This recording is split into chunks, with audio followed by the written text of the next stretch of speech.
hari ini saya diamanahkan oleh panitia hari keperbekalan sebagai moderator. Nama saya Al-Munizar Ramal, gelar saya gunakan SSTP dan MSI. Saya tidak punya latar belakang sejarah dan tidak punya latar belakang permusiman. Namun karena memang amanah saya sebagai seorang pegawai sipil, hari ini saya diamanahkan memimpin Museum Tsunami Aceh dan menjadi salah satu staf di Museum Aceh. Dua narasumber kita hari ini, yang pertama yang akan menyampaikan sesi pertama yaitu Pak Rusdi Sufi. Kita tahu beliau adalah salah satu sejarawan yang hari ini masih terus memberikan kontribusi yang sangat positif di Aceh. Beliau salah satu narasumber kami juga di Museum Aceh sebagai seorang senior yang selalu mengajarkan naskah-naskah terdahulu yang ada di Museum Aceh. Mungkin nanti beliau akan menjelaskan dan menyampaikan apa yang akan beliau sampaikan di kegiatan sesi kita di pertama dengan judul dan isinya. Yang kedua yaitu ada di sini Pak Tajudin Muhammad. Beliau adalah salah satu pembina di Perbesar dan sebagai ahlinya beliau juga mampu membaca manuskrip yang ada di Batu Nisan Aceh. Pengalaman saya dengan beliau kemarin 3 bulan lalu kami pernah mengadakan pameran Batu Nisan Aceh yang diselenggarakan di Museum Aceh. Mungkin itu perkenalan dari saya di awal kepada teman-teman, kepada dua narasumber. Mungkin nanti selanjutnya kedua narasumber akan dapat menjelaskannya. Untuk membersihkan waktu, mungkin Pak Rusdi Sufi dapat kita mulai untuk memberikan beberapa hal terkait dengan tema kita hari ini. Kepada Pak Rusdi Sufi, saya persilakan.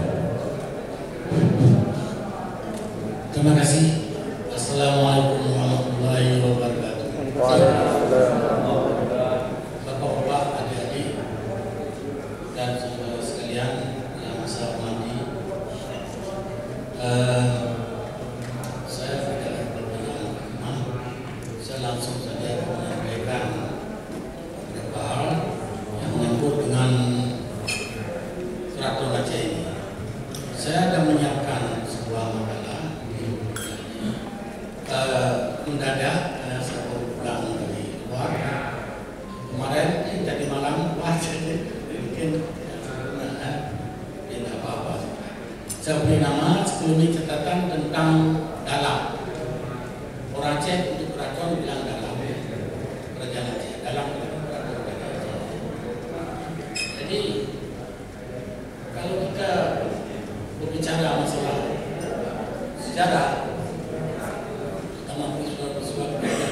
semuanya itu sudah ada, semua sudah berlalu, tidak ada lagi. Semua kejadian peristiwa berlalu. Jadi sudah ada gambar lagi yang kita lihat. Jadi untuk itu, bagaimana kita tahunya? Kalau peristiwa itu kejadian itu ada jejak, ada bekas, itu kalau kita bisa kita rekonstruksi kembali tentang kejadian. Jadi perlu kita jejak. Jejak inilah yang kita sebut sumber sejarah. Ada yang bisa memberi informasi kepada kita tentang apa yang pernah terjadi. Ya.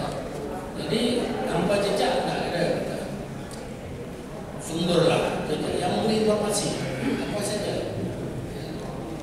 Nah, jejak ini kalau makin jauh ke belakang makin susah. Paling zaman modal tersang, sejarah, murah sejarah, modal tersang. Jejaknya terbatas, paling fosil, tengkorak, kapal batu. Tapi makin dekat dengan kita, jejaknya makin banyak. Ya. Misalnya apa yang terjadi beberapa bulan lalu pemilu masih banyak jejak. Ya, yang tertulis, yang benda, yang bisa kita. Tapi makin jauh ke belakang, jejak ini makin hilang, telah masa. Jejak ini penting betul. Bukti kalau sejarah kita rekonstruksi sejarah tidak ada jejak, tidak ada sejarah. Dalam makalah itu saya tulis no dokumen, karena jejak-jejak itu dalam bahasa Inggris semuanya bilang documents. Ya. Dokumen bahasa Inggris itu dokumen, ya bangunan, ya tertulis, yang tidak tertulis itu semuanya dokumen.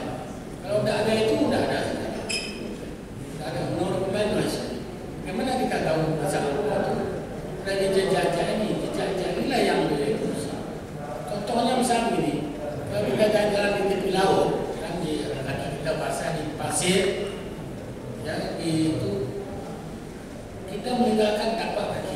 Ada orang lain nanti datang, dia bilang, oh tadi ada orang lewat. Kenapa? Ada bukti, ada jejak. Bisa dibilang, oh yang datang tadi anak-anak nih, ada jejaknya. Jadi tempatnya kecil. Oh ada binatang, misalnya ada jejak binatang. Jadi tanpa jejak kita tidak bisa. Mungkin ada terjadi, tapi tidak ini. Maka kita di Aceh ini cukup banyak jejak secara ini yang sudah punah di dalam masa. Dan kemudian ini saya ada catatan lagi bisa dilihat. Jadi jejak ini penting juga. Nah, yang berkaitan dengan sumber-sumber yang menginformasikan kita tentang dalam atau peracilan dalam keraton Aceh, antara lain dapat ditemukan dalam beberapa laporan berkenaan orang asing. Ini boleh dikatakan ya laporan orang asing ini sumber utama, sumber informasi yang kita dapat yang langsung dia lihat sendiri pada Aceh. Di sini ada catatan beberapa dari A sampai ke I ya. Pertama misalnya seorang kapten kapal berbangsa Inggris, John Davis namanya. Dia datang ke kerajaan Aceh tahun 1598. Orang pertama yang datang Aceh pertama sekali yang namanya Koni Dorman dan Freddy Dorman. Nah kodenya John Davis berbangsa Inggris, dia ada kode. Dia selamat karena itu nanti Koni Dorman di gunung, Freddy Dorman di Tawang ya. Jadi si John Davis ini dia buat laporan. Dia pandang mata dia. Jadi pandang mata ini sebagai sumber lah. Sudah diterbitkan lama-lama. Jadi ini sumber boleh dikatakan sumber primer. Dalam masyarakat itu ada sumber primer, ada sumber sekunder. Dia langsung melihat sendiri. Bagaimana situasi kerajaan Aceh dia laporkan, masuk tentang keraton Aceh, tentang situasi yang ada dalam keraton dia laporkan. Yang pertama. Yang kedua ada juga Admiral Van Eyck. Ini orang Belanda datang di kerajaan Aceh dengan dua kapal pada tahun 1600. 1600 ini ada sumbernya juga. Dia buat laporan juga. Bagaimana gambaran kerajaan Aceh? Bagaimana gambaran situasi keraton Aceh? Apa saja yang nanti akan saya sampaikan? Apa saja yang ditemukan di keraton Aceh? Kemudian ketiga, seorang kapten James Lancaster. Ini datang dia pada masa sudah alai dia lakukan itu. Kakeknya sedang orang Inggris juga. Dia bawa surat Ratu Elizabeth. Dia beberapa bulan tinggal di keraton Aceh, di kerajaan Aceh. Kemudian Agustin de Berry, ini orang Prancis. Datang ke Aceh 1621, orang Prancis. Dia lama betul di keraton Aceh. Nah, pada dia ini banyak betul menggambarkan bagaimana situasi keraton Aceh. Yang dari laporan dia ini seorang bangsa Prancis yaitu Profesor Denis Lambert yang buat datasinya mengenai Iskandar Muda. Tapi sudah diterjemahkan mengenai bapak kerajaan Aceh. Dalam laporan ini bagaimana situasi keraton Aceh kita gambarkan ada dalam. Tapi ada faktor negatif ya, karena orang asing itu memang misalnya dia katakan sumber ini Iskandar Muda ini kejam luar biasa. Tapi ada sumber lain nanti yang menyatakan sebaliknya. Sumber lain ada milik kita sendiri daripada nama berapa nanti. Ya, nanti akan saya jelaskan. Kemudian ada lagi seorang asing juga namanya Thomas Peace, orang Inggris. Datang ke kerajaan Aceh tahun 1613, masa Iskandar Muda. Dia datang ke Aceh, dia laporan, dia buat laporan. Dia lihat bagaimana situasi kerajaan Aceh ini. Oleh Iskandar Muda, Thomas Peace ini, orang Inggris ini, diberi gelar karena dia baik dengan kerajaan Aceh, dia bantu Aceh dalam menghadapi Portugis juga. Diberi gelar kehormatan dari keraton Aceh, namanya orang kaya putih. Oka orang kaya. Gelar bangsawan, bukan orang Jawa, orang kaya putih. Ada yang putih, Thomas ini bilang sudah sebelum ya banyak sebelum. Kemudian informasi lain yang menyangkut keraton ini, naskah-naskah, kitab-kitab cukup banyak. Katanya yang paling banyak membicarakan tentang keraton Aceh ini yaitu karya Nurjala ini, namanya Bustanus Saladi. Nah, ini dia gambarkan bagaimana hebatnya ya bangunan-bangunan yang ada di dalam keraton Aceh, termasuk ada Taman Gera, namanya Taman Sari, ada gunungan, ada kilat-kilat mungkin dulu konon ada di kaki kilat itu di atasnya ada besi emas. Karena orang Aceh itu dulu cukup banyak menghasilkan emas, karena ya kalau laporan orang asing di Asia, setelah Jepang, Aceh paling banyak emas. Ini orang asing bilang, bila seorang yang Belanda dulu tulisannya Eropis Indonesia Aceh, jadi orang-orang Eropah di Nusantara. Jadi semua dikatakan Aceh paling banyak emas. Di keraton Aceh juga kuburan-kuburan dulu di kaki dan di kepala misalnya dilapisi emas itu. Nah, itu. Jadi saya juga yang ini agak ya percaya karena ada kita kan banyak betul emas ya, di Aceh. Pangkawang kita dari emas itu juga ditemukan di keraton Aceh. Pangkawang yang namanya apa? Dirham. Oleh orang Belanda, Gunung Selawah ini, Selawah yang kita dari jauh, itu hot bearer itu gunung, bearer itu gunung, hot itu mas, bahasa Inggris, hot bearer. Sampai sekarang mereka kalau Aceh gunung mas, dia dari jauh dia lihat kuning atau apa itu udah tahu. Dan bukan tidak mungkin, saya kira tidak ada juga di gunung itu ada emas. Karena di pantai barat kita temukan apa daerah Gunung Jun atau apa, ada juga kan bukan emas. Kemudian sesudah naskah Bustanus ini ada juga kitab-kitab lain cukup banyak lagi dalam tulisan Iskandar.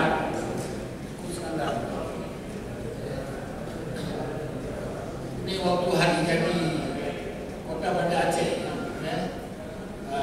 Saya ada makalah juga di Iskandar, ada makalah di sini disebutkan naskah-naskah ada manuskrip tulisan tangan karyawan macam-macam naskah yang menggambarkan tentang bagaimana situasi karya Aceh, situasi keraton Aceh, kapan kerajaan Aceh itu jadi ada dalam makalah ini ya. Termasuk kitab Ikan Aceh yang dibuat presentasi oleh beliau, Ikan Aceh, ada Aceh juga ya, sebuah kitab. Jadi dari kitab itulah nanti kita mengambil hari jadi pada Aceh ini. Kemudian ada lagi naskah kanun Muqta Alam sekarang ada kanun. Ini ada buku saya banyak sumbernya. Saya punya kanun Muqta Alam sudah dibuat disertasi juga oleh kawan saya tidak ada Imran Abdullah dosen di Jakarta. Kemudian ada seorang Belanda nama Kerman, dia tulis tentang lonceng cakra dunia. Ditemukan di keraton Aceh, lonceng cakra dunia. Kerman namanya. Dan buku ini ada di museum bahasa Belanda, tapi sudah saya terjemahkan tahun 80. Ada di museum Aceh. Kerman ini juga ada menulis tentang Kerajaan Pedir, yang judulnya Nota of Residence Panel Lanskap Pidi. Jadi catatan sejarah tentang Pidi, Kerajaan Pidi yang sama mulanya. Sebenarnya ada orang Bugis tentang nama dan dari Badai Mansur apa ada di buku Kerman. Kemudian ini yang paling penting juga Hoyer yang judulnya saya ada di Crash Residence. Crash itu perang. Tidak hanya Allah, perang, dia crash itu juga. Ya. Hindia Belanda. Itu ada gambar ini, gambar keraton.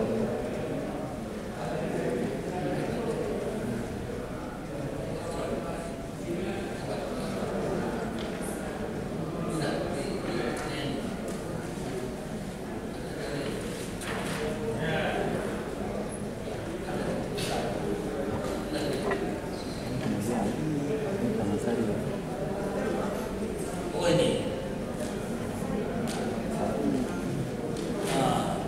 Denah keraton Aceh ya. Denah keraton Aceh ini terdapat dalam buku Christ Indonesia. Jadi di sini apa saja yang ada dalam keraton Aceh itu? Ada misalnya ada bangunan masjid. Selain Baitur Rahman ada namanya masjid Baitur Rahim. Ini keraton. Sekarang sudah punah. Kemudian ya makam-makam macam-macam. Jadi ada poin-poinnya. Tidak bisa saya masukkan karena terlalu besar. Jadi tadi malam anak saya yang masukkan itu susah ya. Ini kamar ini dibuat oleh Belanda bulan Januari 1894 waktu Aceh. Belanda menyerah Aceh. Yang kedua dia berhasil merebut kerajaan Aceh, keraton Aceh. Jadi dia kamar putra sebenarnya. Apa sih yang ditemukan lagi? Ada macam-macam bangunan di dalamnya. Dikembangkan misalnya mengenai kedudukan Pekan Aceh. Pekan Aceh. Bukan seperti sekarang. Pekan Aceh itu di daerah Peniti. Ada Pendarul, kalau masuk Aceh sebelah kanannya kalau dari itu Pekan Aceh, Pasar Aceh nama kerajaan. Memang keraton Aceh ini beda dengan yang di Jawa. Kalau misalnya di Jogja, di Solo, di Banten, juga di Cirebon, dia sebelah barat mesti keraton. Dia ada alun-alun sebelah kiri yang di depan itu mesin-mesin macam di Jogja. Ya. Juga di Solo juga beda. Di Aceh enggak. Aceh agak lain. Mungkin kita karena suatu kawasan yang sangat terbuka pada dunia luar dan tidak ada pembaruan. Unsur-unsur lingkungan sudah banyak hilang. Kalau di Jawa enggak. Kemudian selanjutnya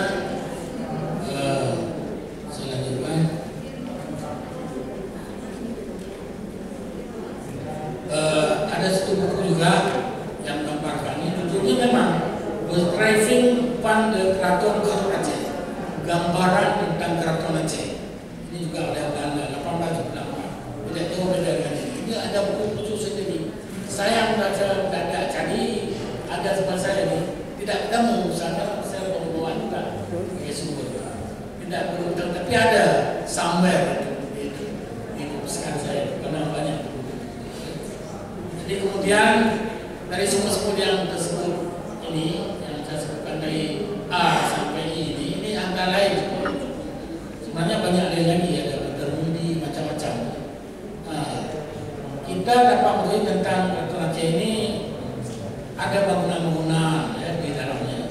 Ada bangunan rumah duduk, ada pintu kod, ada istana, masjid-masjid, kemudian kuda. Kuda itu apa? Benteng. Ya. Ada satu benteng kuda namanya kuda raja, benteng raja. Jadi dulu Belanda memang waktu berebut kota kerajaan Aceh itu, keraton Aceh tersebut, di dalamnya ada satu kuda benteng milik raja. Maka disebut kuda raja. Dia laporkan ke Batavia tempat Belanda itu. Kami sudah berhasil merebut kuda raja dan nama kotanya kami beri nama kuda raja. Maka sejak 1894 Bandar Aceh Darussalam dan Aceh berubah namanya menjadi kuda raja. Lama sekali itu kuda raja. Diterus ke Medan Aceh kuda raja. Tapi tahun 57 Pak Asing menjadi gubernur, berubah kembali menjadi Bandar Aceh, bukan Bandar Aceh. Lengkapnya Bandar Aceh Darussalam. Pak Asing itu gubernur, beri nama Bandar Aceh saja sampai sekarang. Dulu di militer kita tetap memberi nama kuda raja. bus yang ke Medan udaranya Medan tahun-tahun 70-an gitu ya. Jadi sekarang sudah Banda Aceh. Kemudian selain ini ditemukan juga dalam kitab-kitab ini tadi Taman Gairah dibangun oleh Sultan Aceh. Taman Gairah ini taman sementari luasnya disebutkan 1000 depa. 1000 depa dalam kitab usaha-usaha ini 1000 depa. Di situ cukup indah untuk zamannya. Fotonya saya tidak tahu ada tadi ada menyusul. Kemudian yang paling penting ditemukan di Keraton Aceh itu meriam. Depan aku nampak ditemukan meriam senjata milik orang Aceh. Oleh Belanda silakan itu karena ada 56 buah dibuat di Belanda. Tapi untuk enggak, sampai sekarang masih disimpan di museum Rombe. Saya banyak foto karena saya sering ke Rombe karena saya perwakilan Statsdienst Pucukon RKP itu Belanda. Saya yang mengurusinya sekarang, yang bayar gaji itu, wakil mereka di sana. Jadi saya bukan apa-apa, karena itu sumber sejarah, bukti kan. Kalau itu tidak ada, generasi kita yang akan datang tidak tahu bahwa Aceh ini pernah perang dengan Belanda kan. Berapa ribu usaha Belanda itu. Tidak ada tempat lain di dunia, kecuali dia ini. Itu banyak nama-nama yang di bawah di dinding. Kalau adik-adik ini mau lihat, datanglah ke Kerkop. Orang Aceh bilang lucu, karena ada makanan yang senang muda itu. Yang lucu. Jadi itu bukti hebatnya orang Aceh dalam perang dengan Belanda. Kalau itu tidak ada. Tapi generasi muda Belanda tidak senang, karena ada tulis-tulis anak-anak Belanda muda-muda datang ke Kerkop. Dia tanya, ini kenapa ada? Saya bilang orang nenek moyang kamu kurang marah dia. Belanda itu kan tidak senang, terasa kawal, tidak senang mereka. Tapi tidak tahu dari Belanda. Ya, jadi itu banyak mati ada di situ. Oleh karenanya, ya, jadi meriam. Kembali ke masalah meriam senjata tadi. Meriam itu sekarang disimpan di dunia. Salah satu namanya meriam Lada Sicoba. Besar betul. Kalau kita angkat 20 orang saja tidak terangkat. Tapi Belanda bisa diambil di Keraton Aceh tahun 1894. Ya, cukup banyak jumlahnya. Kalau siapa bapak-bapak atau adik-adik yang pernah ke Surabaya bisa lihat. Saya tahun 78 pertama ke Belanda, waktu saya jadi Belanda sana. Saya datang 78 saya ke Surabaya. Saya lihat di gerbang pintu masuk ke museum itu ke tempat meriam besar sekali. Ditulis di meriam ini diambil dari Sumatera. Saya tahu itu dari Aceh. Saya protes pada kepala museum Surabaya itu Borderman namanya. Saya protes. Kenapa beri nama Sumatera? Sumatera kamu tahu luas kami. Aceh, bilang aja Aceh. Kemudian saya datang beberapa tahun kemudian itu ada rumah nama. Kalau bapak sana itu ada rumah meriam ini diambil dari Aceh. Itu jasa saya.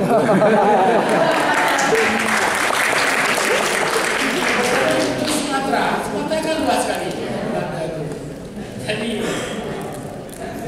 kemudian resiko di atas di kota Aceh itu juga kita temukan pemukiman.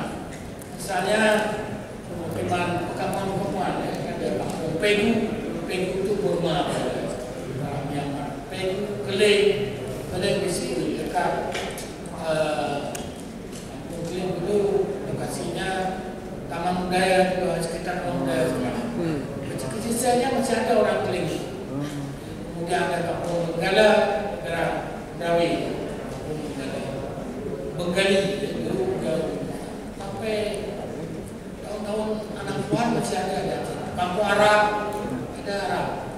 Di Banda Aceh ada orang Arab. Kampung Jawa masih ada nama aja.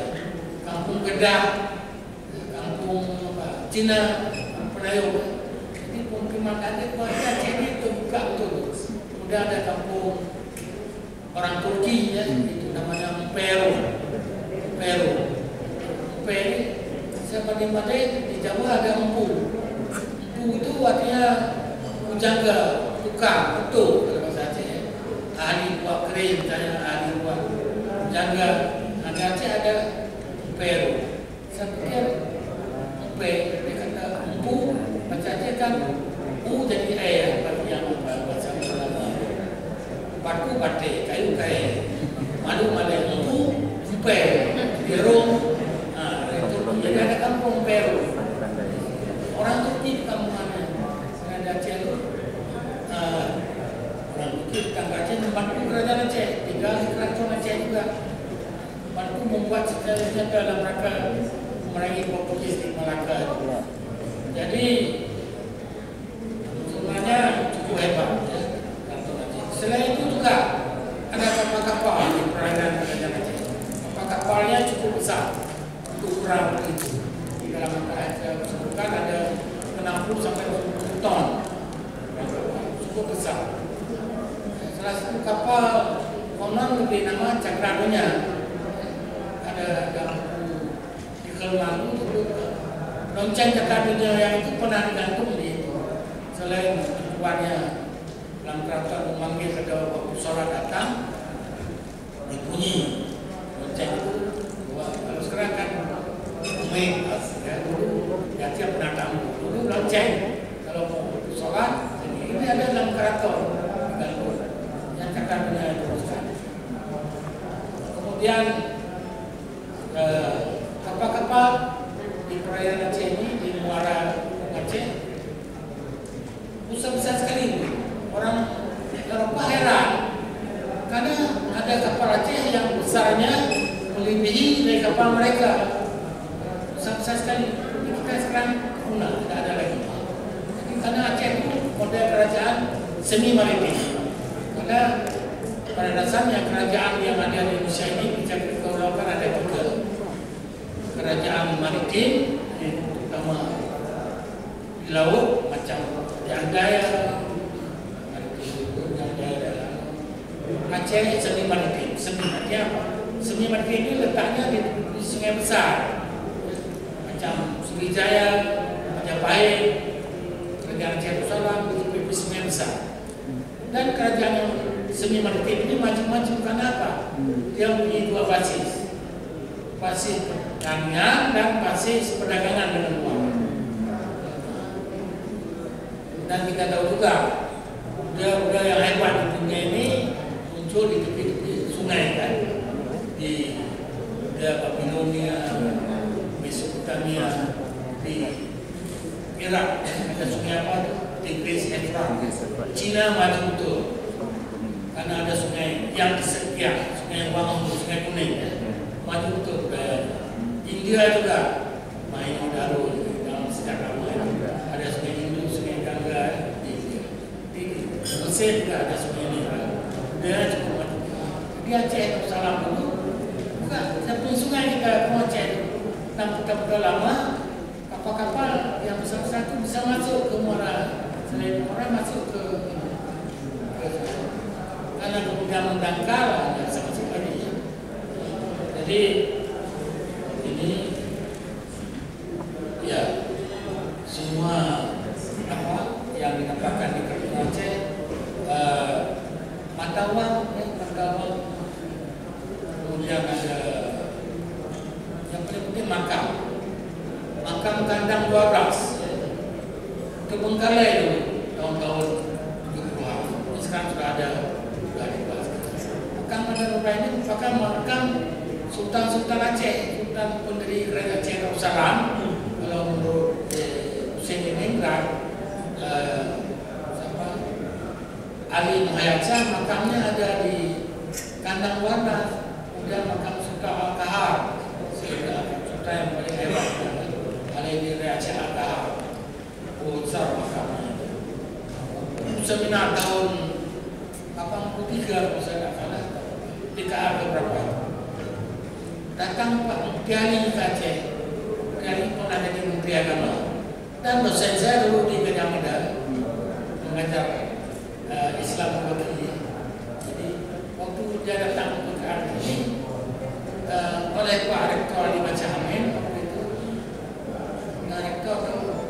Rektor lupa saya. Mesti tolong hubungi Pak Upiani. Saya dampingi. Jadi saya bilang itu saya Bapak itu di Sasdaya, nama Sasdaya, Sastra dan Budaya Fakultas saya di UGM Pusat. Sekarang sudah Fakultas Budaya. Jadi saya bawa putangnya ke makam ini, makam anak bapak. Begitu tertenang Pak, lama betul. Masya Allah katanya, pas ada budaya Islam yang luar biasa ada di Aceh. Pada kita di Aceh tidak peduli. Beliau kagum betul. Kemudian ini bukan satu pelajaran saja Pak. Kalau di Supati yang Pak lihat, pada kita rapase cukup banyak lisan-lisan, cukup bagus dari imam-imam dibuat. Kalau Aceh anda hebat, tidak mungkin dibuat itu. Jadi beliau kagum. Kemudian sekeliling Aceh saya buat makam-makam kagum betul beliau. Almarhum Mupiani, mana jadi Mupiani kemarin. Jadi kalau banyak Mupiani itu Profesor Dr. Mupiani, Profesor di Negeri juga. Jadi inilah. Jadi Keraton Aceh ini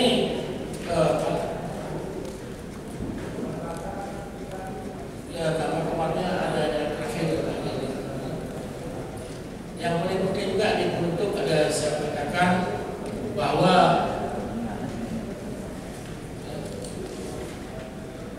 kita sebuah Aceh ini cukup banyak masa kejayaan Aceh. Tapi perlu diketahui bahwa semua ini makin lama makin hangus, makin tenggelam masa rusak segala macam, dengan jahil, macam lisan-lisan makin jerak di kampung-kampung. Masuk di kampung saya di negara itu banyak pun lisan-lisan. Tapi biasa sikit yang diambil batunya rusak. Padahal rumah bukan main, tidak ada buahnya di Nusantara ini. Seorang Malaysia namanya saya ingat betul, Usman Yatim. Disertasi dia buat disertasi judul nama Batu Aceh. Disertasi dia bahasa Inggris. Dia sekarang dulu pun ada di Museum Negara Kuala Lumpur. Sekarang dari mana? Jadi dia peduli betul dan bantu spesialisan Aceh. Kita sekarang sudah ada kader-kader peduli tentang ideologi, termasuk Pak Husaini dan sama-sama lainnya. Jadi kalau kita tidak peduli, itu akan punah, tidak ada yang bisa tunang dalam masa. Jadi kalau tidak ada sumber macam di awal, no dokumen, tidak ada sumber, tidak ada sejarah. Jejak-jejak ini tanpa yang peduli tidak ada lagi. Oleh karenanya, ya, waktu kecil saya tahu di mana tinggal di Keraton. Banyak komplek ini yang komplek militer, Keraton namanya, komplek Keraton namanya. Tapi sekarang tidak tahu lagi. Keraton, tapi sekarang tinggal nama aja, tidak ada lagi. Karena apa? Kurang pedulinya masyarakat, pemerintah sendiri tak ada. Tapi macam di Jawa, jejak-jejak sejarah ini yang buat ramai, yang besar, candi-candi segala macam, cukup banyak perawatan. Nah, kita di Aceh, ya cukup banyak peninggalan-peninggalan yang menunjukkan Aceh hebat. Sangsan, peng tempat ini, Matawang Aceh, kemudian naskah itu paling penting kita menunjukkan Aceh hebat. Kalau tidak hebat, tidak mungkin menulis satu karya dengan tingkah yang tahan beratus tahun. Karena waktu saya kepala arsip dulu, saya pernah pergi ke Aceh sebentar, sampai rumah haji di perbankan situ, datang orang Jepang 2 orang. Profesor Sakamoto namanya, Sakamoto. Karena mengapa saya ingat ke Sakamoto ini? Karena dia perlu kartu cukup banyak. Saya suruh anak buah saya, kamu buat namanya Sakamoto. Waktu dia sampai, saya lihat misalnya Sukamoto, Moto kan penyedap. Salah itu dia tahu aja. Dia ada naskah di Jepang. Dia ada naskah pada saya. Berapa banyak itu melintah 200.000. Kemudian dia cium aja, wah ini sudah 300 tahun lagi. Dari keasaman ciumannya si Jepang ini tahu ini boleh saya pinjam, saya ambil, diganti rugi saya. Dia kata dikembalikan karena dia bilang naskah Aceh ini beda dengan yang di Jawa. Ini awet betul, tak bahan apa dipakai nggak tahu. Ini bukti kita hebat. Kalau nggak hebat nggak mungkin. Jadi belum mau dulu. Pacen yang kita dulu cukup banyak oleh karya-karya. Untung kita ada Teguh Iskandar. Teguh Iskandar yang orang Gading menarik siapa pada pertama dan sering ke rumahnya waktu di Belanda. Menulis dia kumpulkan semua naskah Melayu di Nusantara itu masuk di Aceh cukup banyak. Apa saja ada yang ditulis di naskah ini. Masih ada betul gitu, masih ada. Tapi dalam masyarakat naskah ini simpan di rumah-rumah, ya di para makan layak kerana supaya besar. Jadi tidak ada peduli. Padahal ada yang harganya cukup hebat. Sayangnya apa? Orang Brunei, orang Malaysia datang ke Aceh, dia beli aja, dia maka di Kuala Lumpur Institut Kebangsaan cukup banyak simpan naskah ke Aceh. Ada yang palsu ini bahayanya. Ada yang dipalsukan karena orang Aceh ini tipu Aceh tidak hebat. Naskah itu ditua-tuakan seolah-olah itu. Karena saya dikatakan oleh Teguh Iskandar, ini muslim banyak yang palsu, ini palsu saya. Nah inilah. Jadi oleh karenanya penting bagi kita jejak-jejak sejarah ini perlu kita selamatkan, terutama oleh pemerintah. Kalau tidak selamatkan, satu saat hilang habis. Hanya tinggal lama aja macam keraton. Demikian, terima kasih. Assalamualaikum warahmatullahi wabarakatuh. Waalaikumsalam. Baik, terima kasih Pak Abdi Supri. Saya saja yang memang bekerja di museum baru tahu bahwa hari ini dalam itu apa yang artinya keraton. Terima kasih Pak Abdi Supri. Jadi beliau hari ini sudah memaparkan ada sumber primer yang beliau sampaikan tentang keraton Aceh itu jadi 12 sumber, dan ini mungkin akan lebih asik, akan lebih banyak mungkin lagi beliau sampaikan saya tadi akan banyak lagi tentang sumber-sumber tentang keraton ini. Ini hanya sekelumit dari yang beliau sampaikan.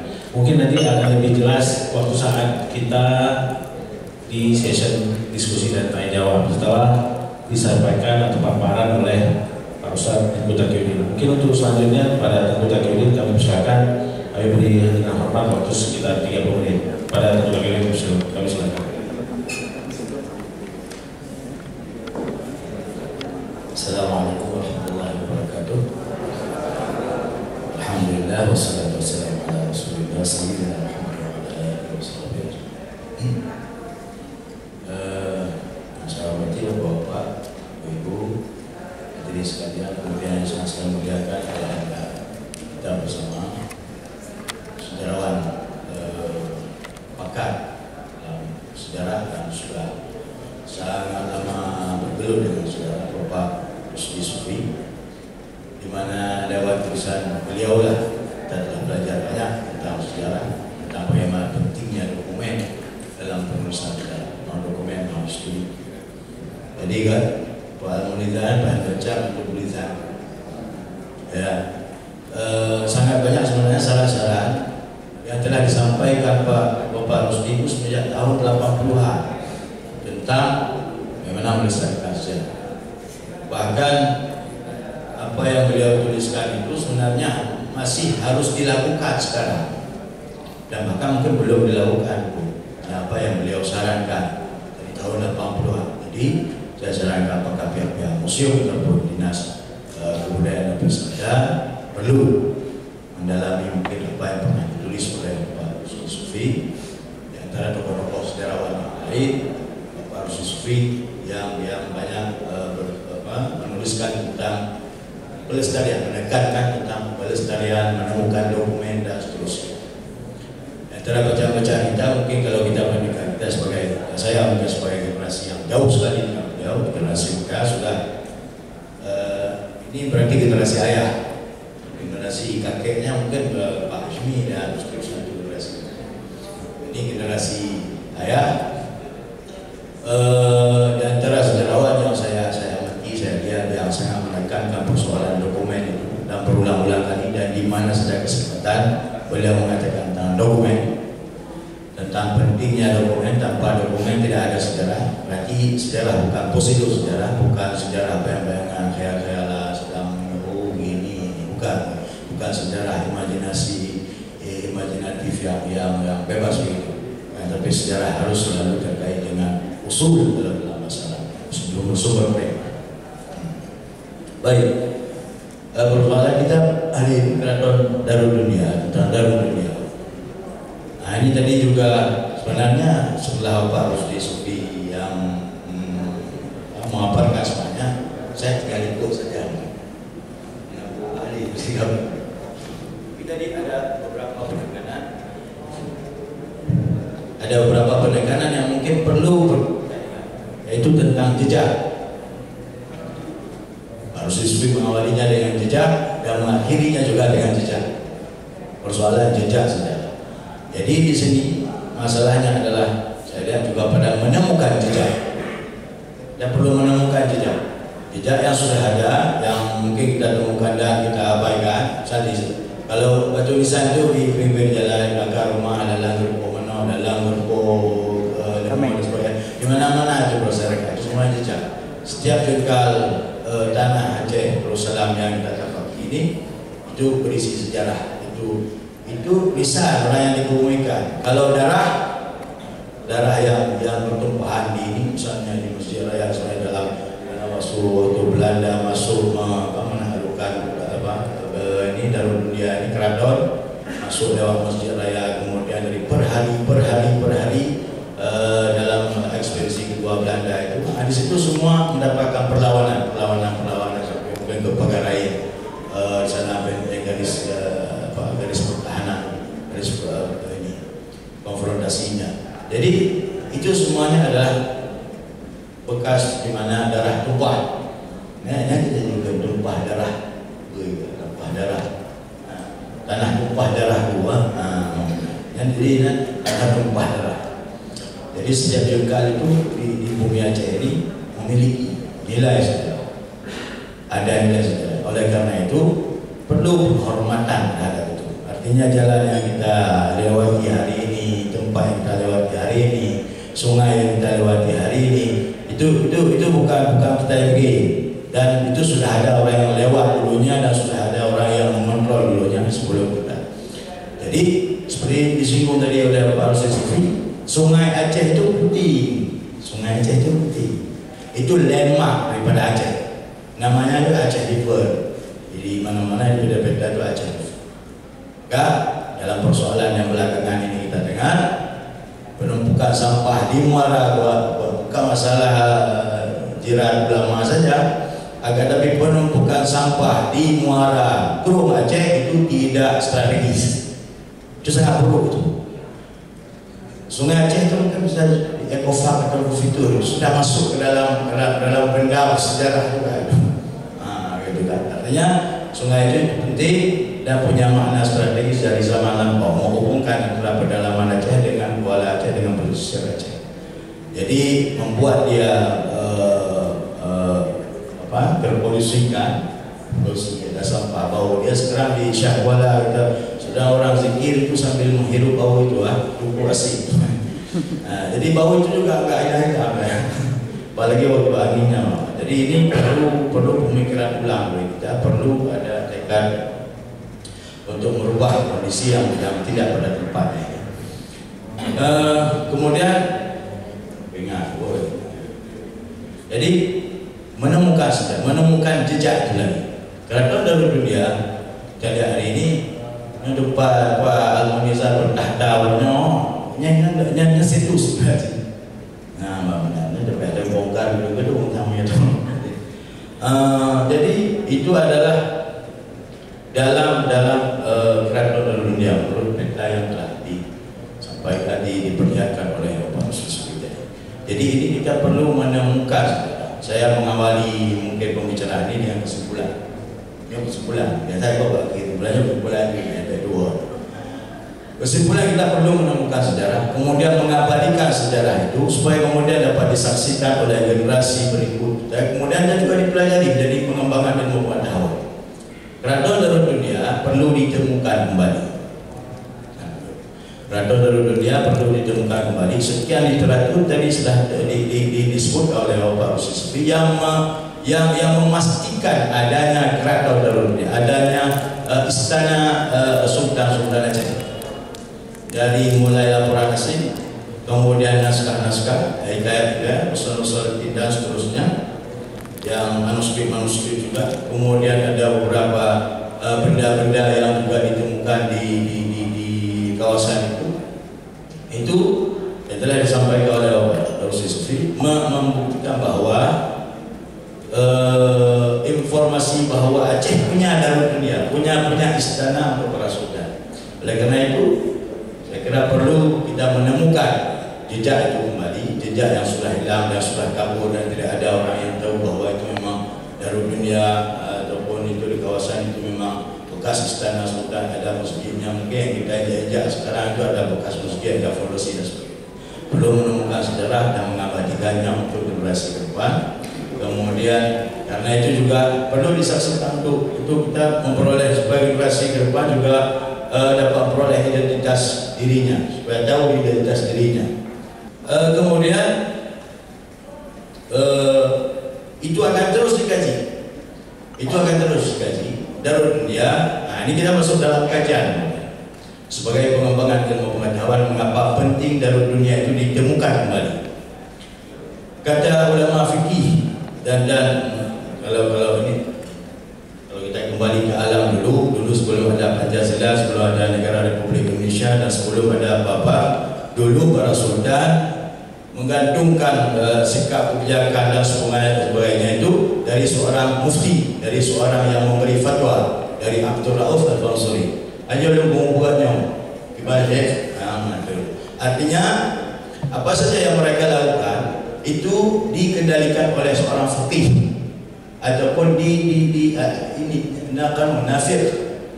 nafiqul Islam yang mengendalikannya. Jadi urunya dikendalikan pada waktu itu orang-orang yang hidup di masa itu, mereka terkendalikan oleh syariat Islam, oleh akidah Islam, oleh itu perlu kita maklumi dan perlu kita mengerti bahwa apa yang mereka hidupi, yang mengontrolnya itu azas hidup mereka itu adalah Islam, dari tauhidnya, dari syariatnya, kemudian dari akhlaknya. Mereka tidak mengenal lain waktu itu, tidak mengenal para datang, tidak mengenal Baban Tanah Jawa, tidak mengenal mereka itu.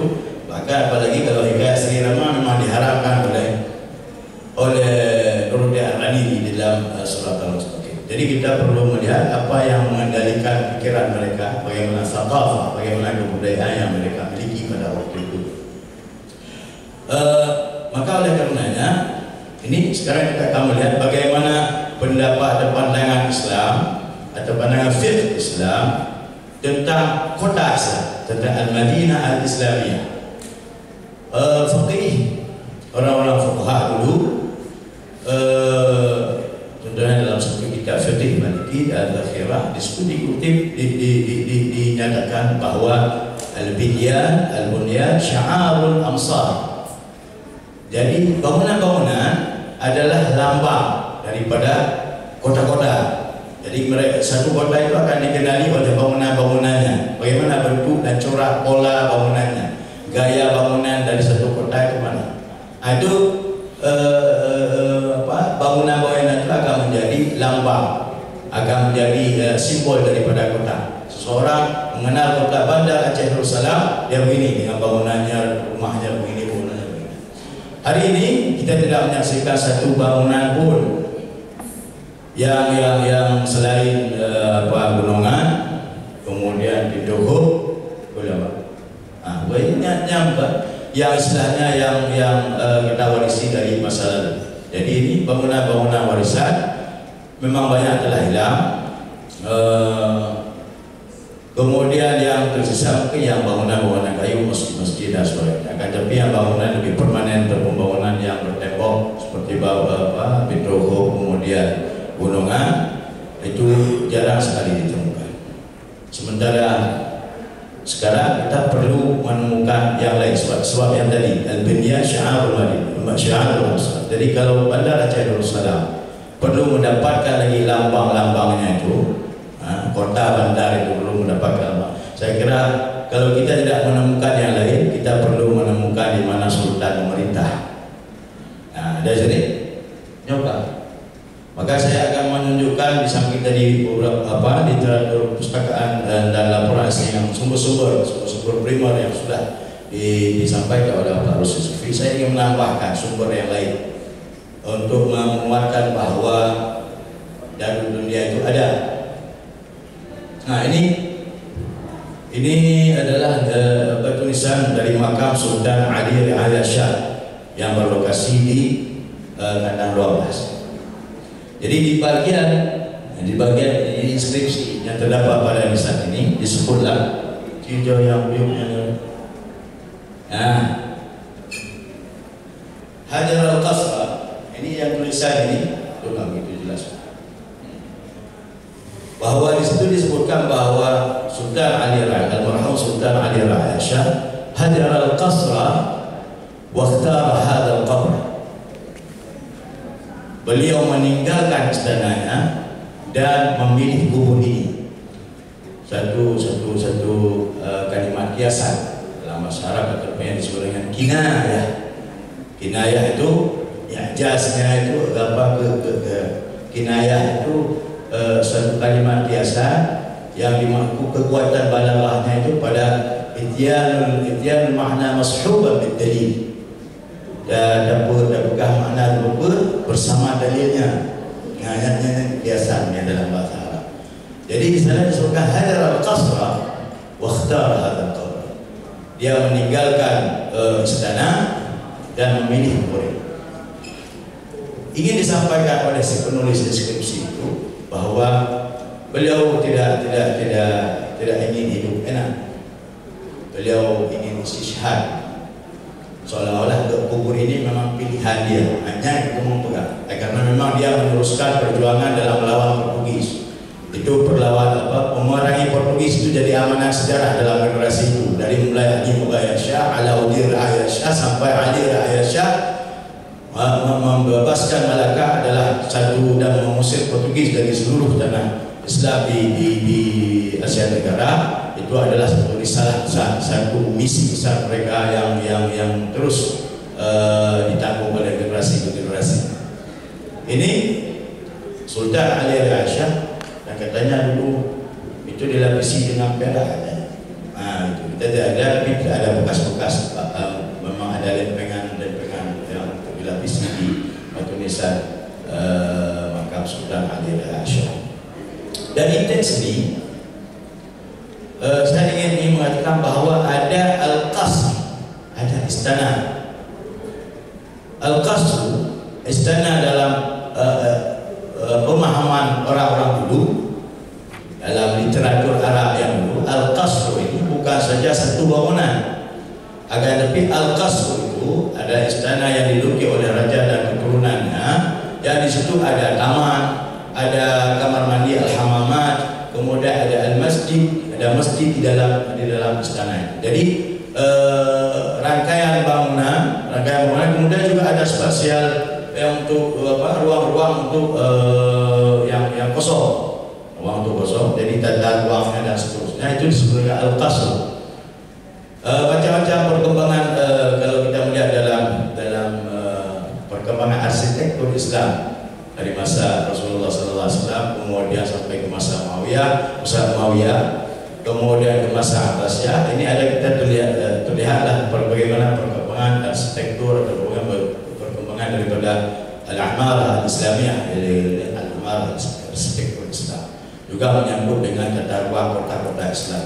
Banyak literatur Arab yang sudah dituliskan untuk menganalisa, kemudian juga untuk mendeskripsikan bagaimana kota-kota Islam dan bagaimana bangunan-bangunan yang dimiliki oleh orang-orang khusus, kemudian seperti sultan, kemudian bagaimana yang dimiliki oleh orang umum, kemudian bagaimana yang dimiliki oleh qadhi. Bahkan di dalam istana juga, di dalam yang namanya al-qasr itu ada juga al-qadhi. Al-qadhi dia bertugas di dalam istana untuk memberikan keputusan-keputusan yang dimintakan oleh Sultan. Kemudian ada beberapa misalnya seperti jadi kalau kita ini sebagai bukti, sebelum saya lanjutkan ke lain, ini sebagai bukti bahwa Aceh di abad ke-16, ini dari abad ke-16 abad ke-10 Hijriah, di sana para penulis deskripsi menyebutkan bahwa adanya Al-Qasr, adanya istana oleh para Sultan Aceh. Jadi Darul Dunia itu bukan saja dari masa Sultan Sekarang, akan tetapi saya kira itu lebih dahulu, bahkan mungkin dari masa Ali Mubayasyah. Dan ada beberapa tempat kawasan yang kita perkirakan kita akan menemukan jejak daripada istana-istana Sultan dan para penguasa Aceh pada masa lampau. Terus kemudian ke benda berikutnya, ini bukti-bukti ataupun jejak-jejak yang menunjukkan bahwa adanya Darul yang tadi ada sebutan Al-Qasru. Kemudian ini adalah Matawang dan timah jam yang ditemukan oleh Ananda Masyhur. Sebenarnya ini saya teringat lagi yang lain. Banyak ahli narasumber di sini. Ada Bang Deddy Satria yang bergerak narasumber tahun fosil yang informasi dalamnya. Dan juga adalah pelopor penelitian dalam hal ini. Juga ada Bang Irfan Ibnu. Ini kolektor semua peta, foto dan sebagainya yang bersumber dari sumber asing. Kita telah mengumpulkan itu. Juga kemudian Ananda Masyhur Syafruddin, beliau adalah kolektor untuk numismatik, untuk Matawang. Kemudian juga benda-benda bernilai sejarah yang lain. Ini adalah temuan beliau Ananda Masyhur Syafruddin yang di situ disebutkan masruf dari dunia. Masruf dari dunia. Masruf itu adalah alat tukar dari dunia. Banyak di situ. Saya kira dari Pak Rusli Sufi juga menunjukkan bahwa dalam Darul Dunia itu ada alat tukar khusus yang tersendiri. Seperti karena Pak Rusli Sufi juga menulis tentang numismatik. Pernah baca ada banyak. Jadi masruf dari dunia menunjukkan bahwa memang saya kira Darul Dunia itu bukan dari ilhaman ataupun dari imajinasi, akan tapi masruf dari dunia itu. Darul Dunia itu memang sebuah nama yang di sini dapat kita merujuk pada nama istana yang diduduki ataupun tempat pusat pemerintahan Aceh Darussalam. Baik, terus kemudian ke bukti yang paling akhir. Bukti paling akhir peta Belanda. Ini peta yang disebut oleh Pak Rusli tadi. Banyak sekali peta yang sudah kita angkat, karena ada beberapa website dari Belanda sudah dipublikasikan. Nah itu ini kartografer. Nah jadi kartografer untuk semua peta-peta kuno tentang Aceh yang pernah digambar oleh Belanda. Kita telah mendokumentasikannya kembali.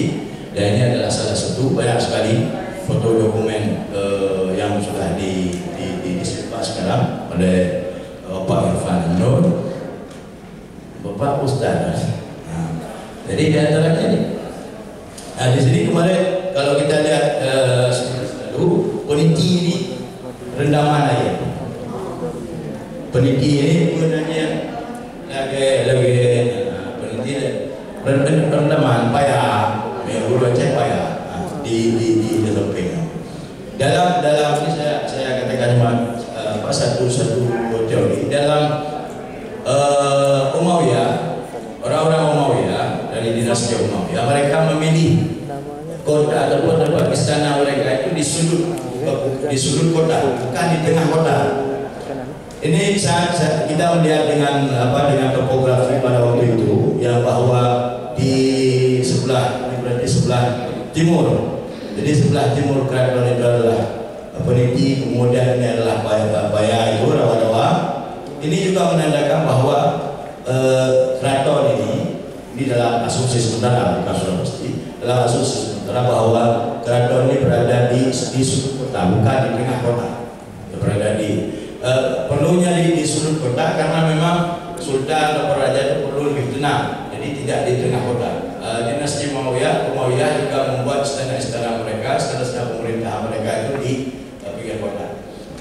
Kemudian juga seperti Pak Rusdi Supi telah mengatakan tadi, di sini ada masjid di depan Baperis.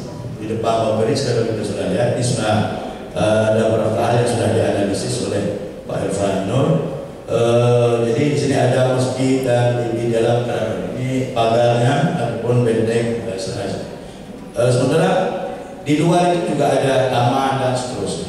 Jadi ini perlu pada penelitian, perlu pada kajian yang lebih lanjut tentang Darul Dunia ini, dan kita perlu melihat bagaimana mereka berpikir dalam membuat istana mereka, dalam memilih tempat, karena soalnya masalah pemikiran di mana tempat yang terbaik untuk membuat istana dan seterusnya itu sudah ada seorang sejarawan Islam dulu sekali di masa Al-Mu'tasim Billah, dia sudah mengarang satu buku tentang bagaimana memilih tempat yang tepat untuk satu istana dan syarat-syaratnya dan seterusnya. Juga tentang masjid. Jadi masjid juga bukan asal bangun, ada hukumnya. Az-Zarkashi telah menulis satu buku Bayanus Sajid, Ibyanus Sajid kalau nggak salah saya, fi ahkamil masajid. Jadi penjelasan bagi orang yang sujud tentang hukum-hukum masjid. Bagaimana masjid itu di ruang tengahnya harus kosong, tidak dihalangi oleh tiang sehingga saf itu tidak putus dan sebagainya, menurut syarat hukumnya. Jadi semua itu dikendalikan oleh hukum dan ditujukan untuk masalah al-ibad, untuk kemaslahatan bangsa. Oleh karena itu sangat luas kajian, sangat luas yang perlu dipelajari sebenarnya dari persoalan ini dalam pengetahuan tentang Al-Imarah, tentang Al-Madinah, tentang bangunan-bangunan, tentang kota-kota Islam, dan pentingnya juga Abdul Aceh karena untuk selama ini sejauh ini tidak ada satupun yang dari Aceh itu yang bentuknya seperti itu, yang bentuknya fitur seperti itu. Artinya kawasan yang menunjukkan. Banten ada. Banten kalau kita pergi ke Banten masih ada bangunan-bangunan. Aceh tidak ada, Lamreh tidak ada, di sini juga tidak ada. Jadi ujung cerita yang ingin saya katakan, saya menegaskan dan juga meminta dinas juga ada semua yang mengambil kebijakan. Kita perlu melakukan penelitian lebih luas tentang Darul Dunia. Kemudian juga perlu membuka Darul Dunia itu setelah kita hal-hal yang perlu kita abadikan, kita lestarikan, kita rawat. Kemudian kita buka Darul Dunia itu dapat dikunjungi oleh orang. Tegasnya saya mengatakan kita saya meminta supaya saya minta kawasan Darul Dunia, pakai istananya, bekas benteng yang kita dapat arsip dari Belanda, dan ini masih bisa dijajaki, masih bisa ditelusuri dan masih bisa ditemukan, apalagi dengan kita punya arkeolog, kemudian juga punya arkeologi itu Pak Nas sudah siap-siap mau melakukan ekskavasi, mungkin ini juga pakar. Mungkin saya sebutkan pakar banyak sekali pakar sini. Jadi perlu menemukan lagi Darul Dunia, kemudian mohon sekali agar kawasan Darul Dunia itu kembali menjadi milik masyarakat Aceh. Kalau bisa itu menjadi milik generasi masa depan Aceh. Darul Dunia itu disaksikan. Saya membayangkan ada siswa yang melihat tembok-tembok itu kembali dan seterusnya. Yang harapan. Wabillahi taufiq wal hidayah. Mohon maaf kalau ada kesalahan. Assalamualaikum warahmatullahi wabarakatuh. Baik, sangat-sangat asik dan sangat-sangat menjadi sumber yang bisa kita cermati. Hari ini dua narasumber mengambil sumber-sumber primer yang bisa dipertanggungjawabkan secara keilmuan. Pak Sufi mengambil sumber dari beberapa tulisan dan buku-buku beberapa karangan orang terdahulu yang pernah kunjung ke Aceh. Sedangkan dari Ustadz Taqiyuddin, beliau langsung melihat beberapa manuskrip, yaitu batu nisan dan salah satu uang tadi atau mana yang selalu digunakan oleh orang Aceh terdahulu. Dan ini menjadi bukti otentik kita bahwa kesimpulan Pak Taqiyuddin pada pemerintah, saya berharap ini menjadi catatan kecil daripada Ya, berarti sebelum nanti diskusi dan tanya jawab diselesaikan, itu catatan besar harus ada tindak lanjut dari pemerintah daerah untuk melakukan penelitian lebih mendalam tentang peta ataupun wilayah keraton atau baru dunia yang orang Aceh miliki atau kerajaan Aceh itu. Ini menjadi PR kita semua, bukan hanya pemerintah Aceh, bukan hanya Dinas Pariwisata dan Kebudayaan, tapi kita semua yang hadir di sini dan orang-orang Aceh ataupun orang-orang kita di luar ataupun orang Indonesia seluruhnya. Mungkin untuk mempersingkat, kami karena memang panitia juga tadi menyampaikan ke saya, kita akan selesai di pukul 12 pas, dan kita masih ada waktu sekitar 30 menit lagi untuk diskusi dan tanya jawab. Selanjutnya sesi diskusi dan tanya jawab saya buka untuk 3 penanya dulu. Setelah 3 kita jawab, nanti ada sesi kepada penanya. Silakan. Oke, sebentar kepada Pak Nas 1, Pak Dedi 2, yang ibu-ibu mewakili dong gender. Oke, yang tengah adek tunggu ya. Mohon kepada panitia untuk menyampaikan mic-nya.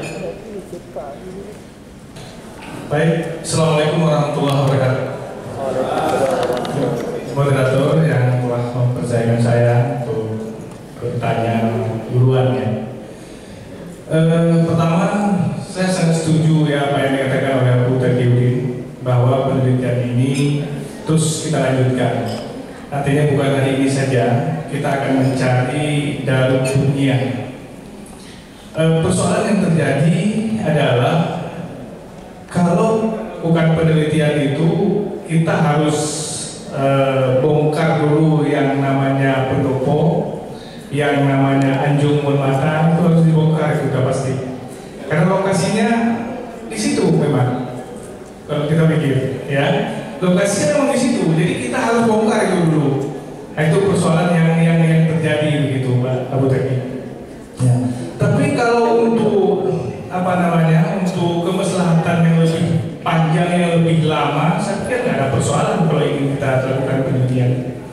Nah, di samping juga Taman Gairah tadi yang luasnya sampai 1000 debah, itu mencapai Taman Sari sekarang, gunungnya. Itu yang pertama Abu Teki. Kemudian yang kedua, istilah keraton ini saya juga mengganggu sekali ya. Keraton Kesultanan Aceh Darussulia. Ini saya mengganggu sekali. Alangkah baiknya kalau kita ingin membuat dalam ya, atau istilah Abu Teki tadi istana Kesultanan Aceh Darussulia. Itu alangkah manisnya ya.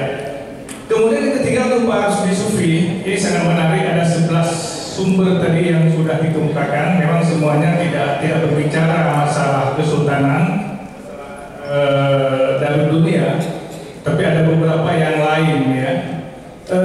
Saya seakan tidak menemukan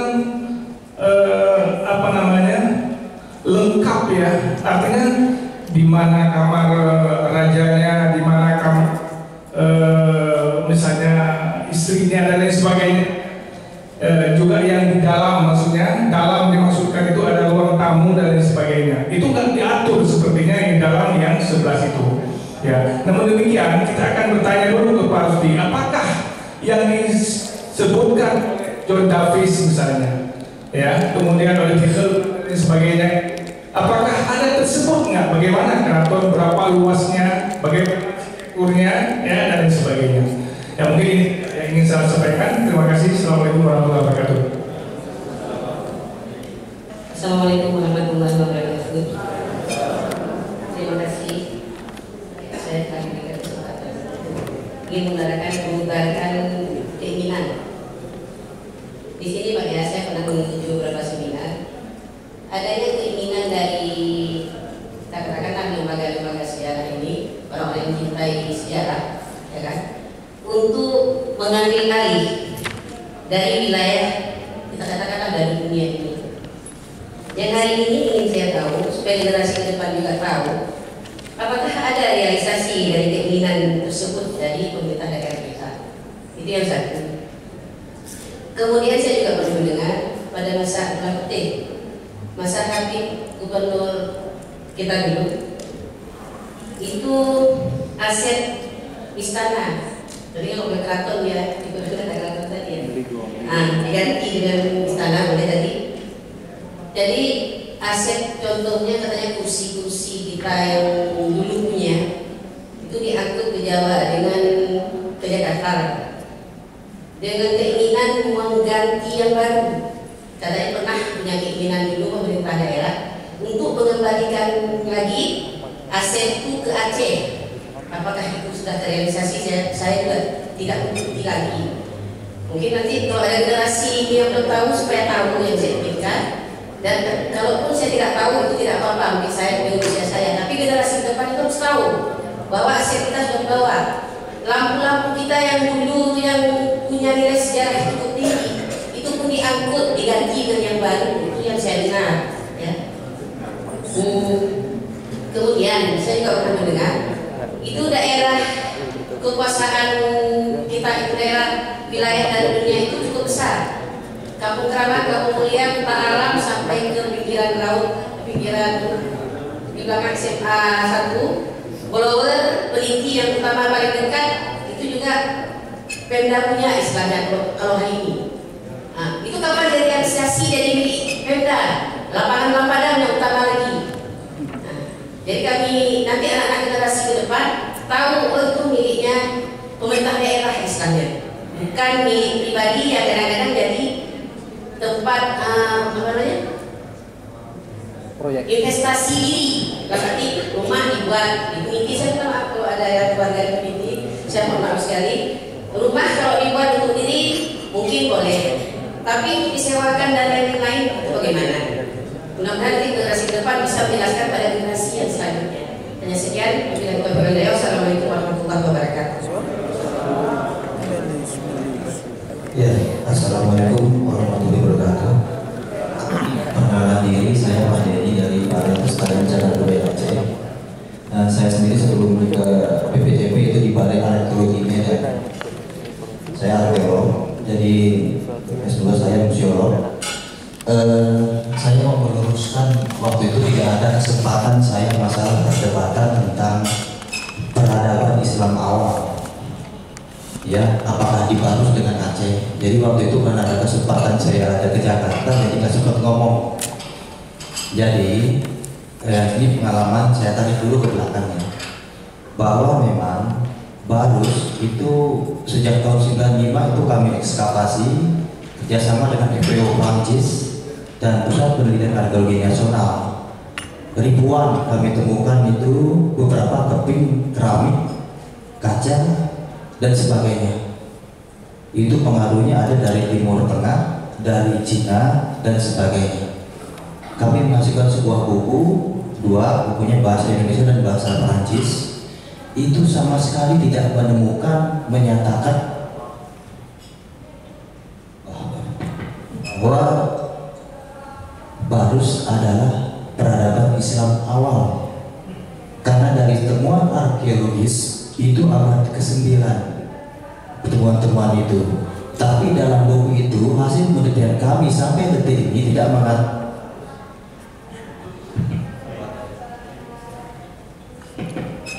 sebagai tempat peradaban Islam awal. Pengaruh Timur Tengah, pengaruh Arab, Cina itu ada di abad ke-9, hanya hubungan perdagangan. Islam masuk saat itu ke Barus bukan dalam bentuk institusi berupa kerajaan seperti halnya Aceh, tapi secara door to door, secara MLM kalau zaman sekarang itu menyebarkan Islam satu persatu. Jadi itu tolong diluruskan, itu tambahan dari data kami bahwa Barus itu bukan sebagai sejarah awal Islam, tapi peradaban Islam telah muncul di sana berdasarkan temuan arkeologis sampai saat ini, baik kami teliti secara fisika maupun cover dating. Oke, itu tentang yang kemarin itu belum selesai. Masukkan aja buat bapak-bapak itu.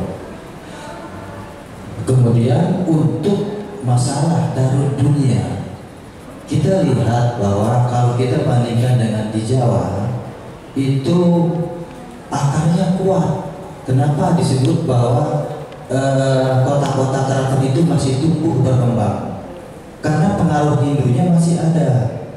Di dalam ajaran Hindu Buddha ada namanya kitab Silpa Sastra. Jadi di dalam bentuk kota Hindu, mereka mengacu kepada keberadaan air sebagai utama berdirinya sebuah kota. Nah, hanya sayangnya di Aceh tidak kuat akar Hindu Buddhanya. Untuk sementara kita hanya tahu toponim saja gitu. Kita menyebut Indrapurwa, Indapatra. Secara arkeologis memang belum dibuktikan apakah pernah ada kota Hindu di Aceh ini. Nah, ini harus kita tarik akarnya. Tapi saya yakin karena kita melihat fungsi daripada sungai cukup strategis di sini.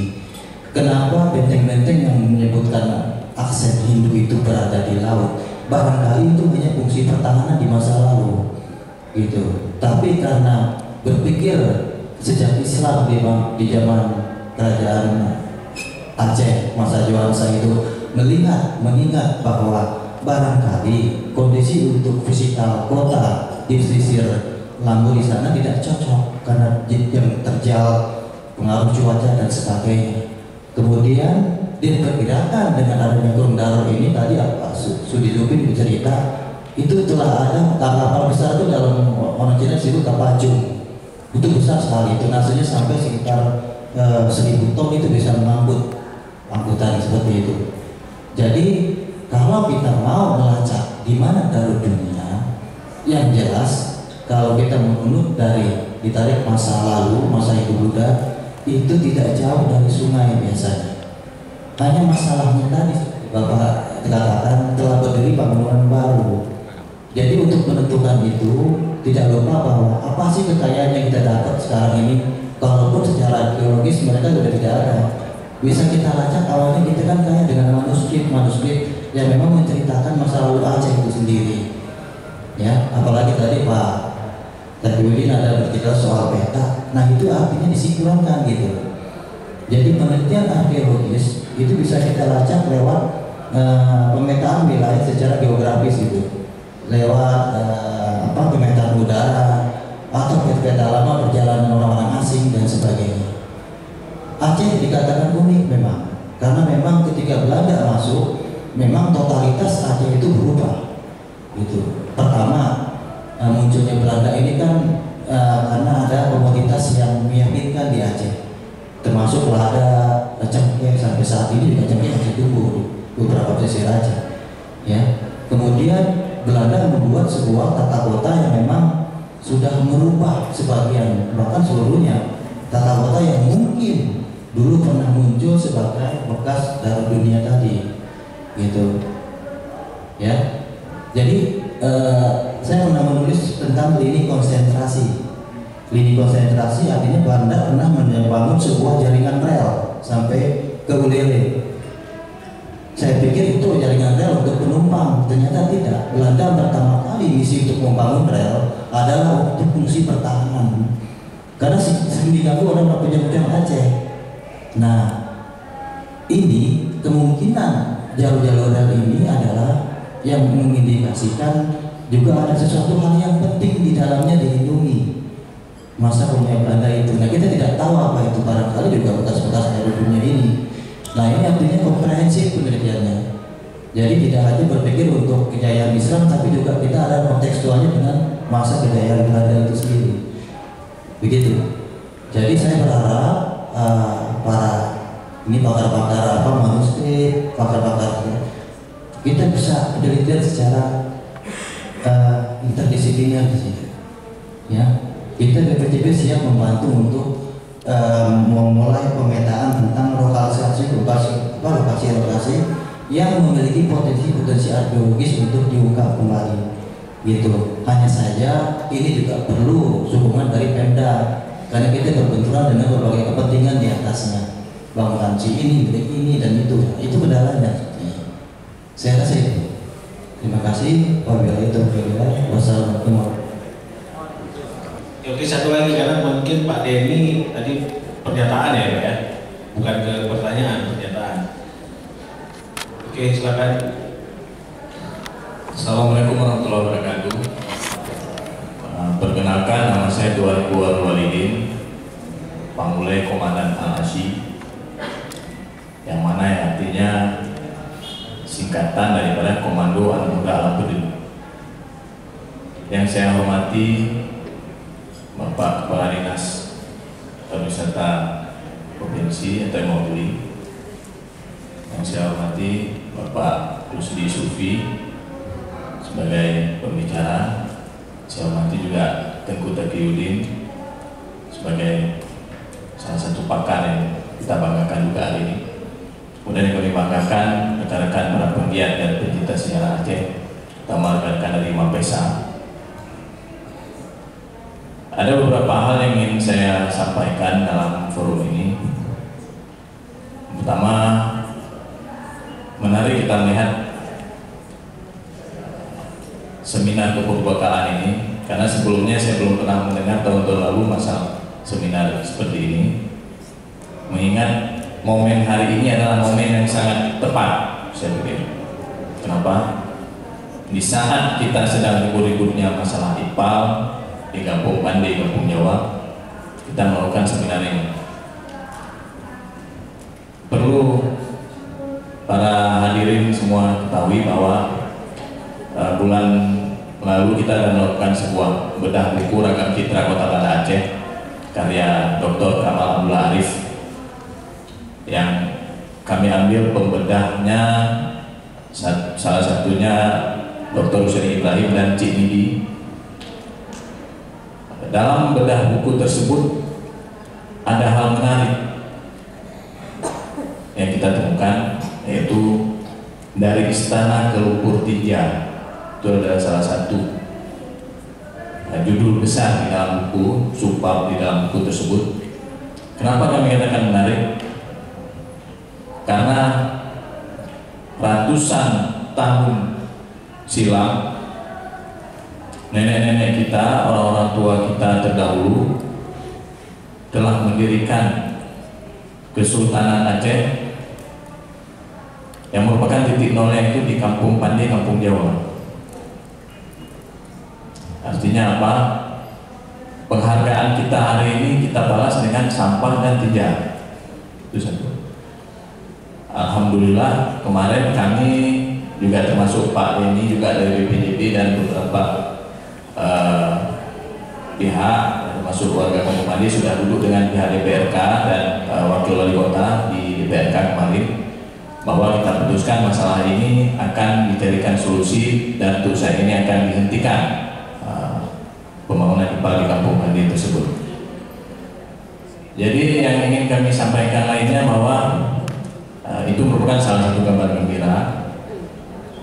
Selain itu juga bahwa menyangkut dengan Keraton Kesultanan Darudunya, yang menurut catatan bahwa posisi Keraton Darudunya itu bergeser daripada Kampung Pandi ini ke posisi pendopo hari ini, yang mana telah diterangkan tadi sama Abu Taqiyuddin bahwa area seperti sungai Kurung Aceh merupakan salah satu pusat peradaban.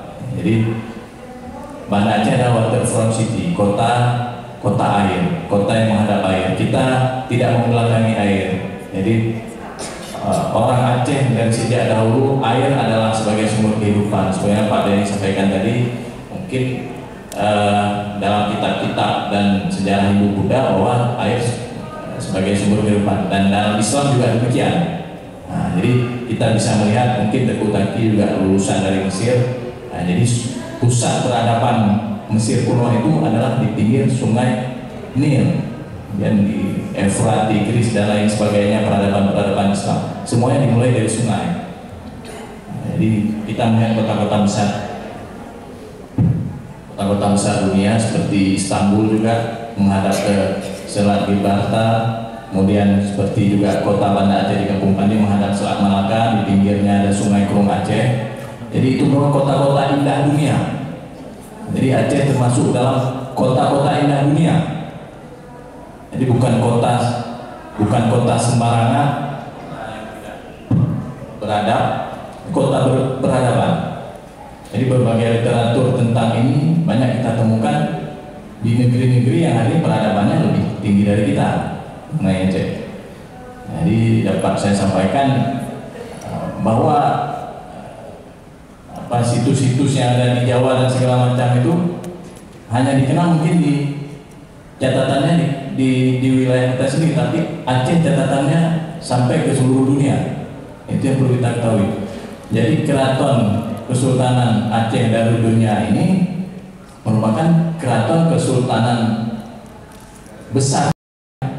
Itu yang perlu saya sampaikan. Jadi perlu kita ketahui bersama bahwa penyebaran situs yang ada di dalam kota Banda Aceh sangat merata. Jadi kemarin saya sampaikan juga dalam forum di DPRK kemarin bahwa IPAL di Kampung Pandi itu tolong dipindahkan bersama dengan TPA Kampung Jawa itu ke Pelamitan saja. Jadi jangan di dalam kota Banda Aceh lagi. Penting IPAL, saya bilang penting. Kenapa? Dengan berkembang dan bertumbuhnya populasi jumlah Banda Aceh, sistem instalasi pembuangan air limbah itu penting. Kita tidak bilang tidak penting, tapi ratusan tahun silam nenek-nenek kita, datuk kita mendirikan kota Banda Aceh itu lebih penting lagi. Kalau tidak ada mereka, tidak ada kita hari ini. Nah, jadi apa yang disebenarkan hari ini bagi saya itu sangat saya apresiasi. Memang kalau bisa forumnya untuk tahun yang akan datang atau berikutnya jangan dibikin di dalam ruangannya sebegini. Saya kemarin dapat informasi dari pihak wali kota bahwa pihak wali kota siap memberikan tempat untuk seminar-seminar semacam ini. Mungkin bisa dihubungi nanti pihak dari kota Banda Aceh. Ini mungkin tempatnya akan lebih luas dan bisa mengundang berbagai banyak pihak. Itu mungkin masukan buat panitia. Jadi ada banyak lembaga-lembaga hari ini penggiat sejarah yang siap menghadiri acara-acara seperti ini dan akan memberikan berbagai masukan dan juga akan berbagi informasi. Saya rasa itu hal yang sangat penting dan intinya bahwa Banda Aceh adalah waterfront city. Mari kita hidupkan kembali Banda Aceh sebagai kota sungai yang indah di mata dunia. Terima kasih. Assalamualaikum warahmatullahi wabarakatuh. Baik, terima kasih. Dari 4 yang kami berikan kesempatan untuk bertanya, hanya 2 yang bertanya, namun yang 2 lagi adalah memberikan pernyataan. Mudah-mudahan pernyataan ini bisa kita pahami bersama dan insya Allah menjadi salah satu guideline ataupun inti dari seminar ini. Mungkin untuk lebih bersingkat, saya minta ada 2 pertanyaan tadi dari Pak Nas dan dari Ibu yang di tengah. Siapa yang menjawab dulu, Pak Rusdi untuk menjawab Pak Nas. Terima kasih. Apa yang diungkapkan oleh Pak Nas tadi memang susah untuk dilaksanakan. Tak mungkin kita dalam rangka mungkin Islam bagi ekskavasi situs yang keraton Aceh ini, karena datanya sekarang kan sudah didirikan berbagai macam bangunan ya. Macam dari museum, daerah bekas. Tapi saya pikir ini memang itu upayanya luar biasa. Saya ingat di Jawa bekas kerajaan Majapahit, ya, daerah dekat Trawulan itu dibuat dari bara ini miliaran zaman Soeharto.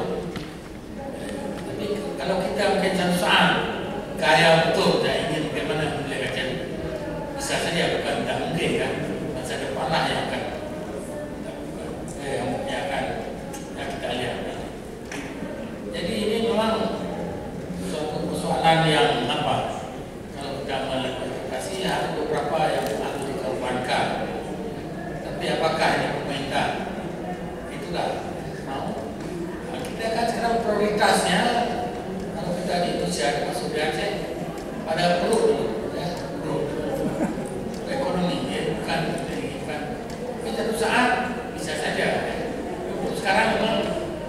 mungkin kita lakukan. Kemudian yang mengenai apa? Oh ya, keraton memang saya setuju. Saya dalam keraton itu memang pengaruh Jawa, keraton. Karena keraton Solo, keraton Jogja, keraton Bayang, Cirebon, di mana-mana keraton. Yang saya katakan tadi, polanya memang di sana. Kalau keraton letaknya sebelah barat, di depannya mesti ada alun-alun, kemudian ada mesin. Jadi mana didirikan lagi jam Jogja itu ada pohon buah yang kita makan, pohon pendingin, apa hijau. Di Solo juga gitu, karena saya lawan sana saya tahu. Nah, di Aceh keratonnya beda, makanya sebenarnya tidak tepat. Tapi ini karena Belanda dulu namanya keraton, tidak ada dalam tulisannya describing van de kerajaan van Aceh, gambaran tentang kerajaan Belanda itu. Jadi mungkin kata-kata keraton ini memang ke Belanda ke Jawa. Sebenarnya kita macam istana dalam tempat kediaman sultan. Sayangnya dalam beberapa sumber tadi tidak disebutkan bagaimana struktur istana pada kamar ini. Jadi itu tidak ada sebutan, hanya bangunan aja. Ada satu foto terakhir saya dikirimkan oleh bukan waktu Belanda datang Aceh ini, ketua yayasan saya, dia berikan saya sebuah foto. Bukti ini foto yang paling tua tentang Banda Aceh, yaitu ini diambil dari Rio de Janeiro di Brazil, dari pokok itu sana. Paling tua, sayang saya tidak sempat memasukkannya. Bagaimana gambaran tentang Aceh dilihat dari jauh itu. Jadi ya mungkin yang Pak Menteri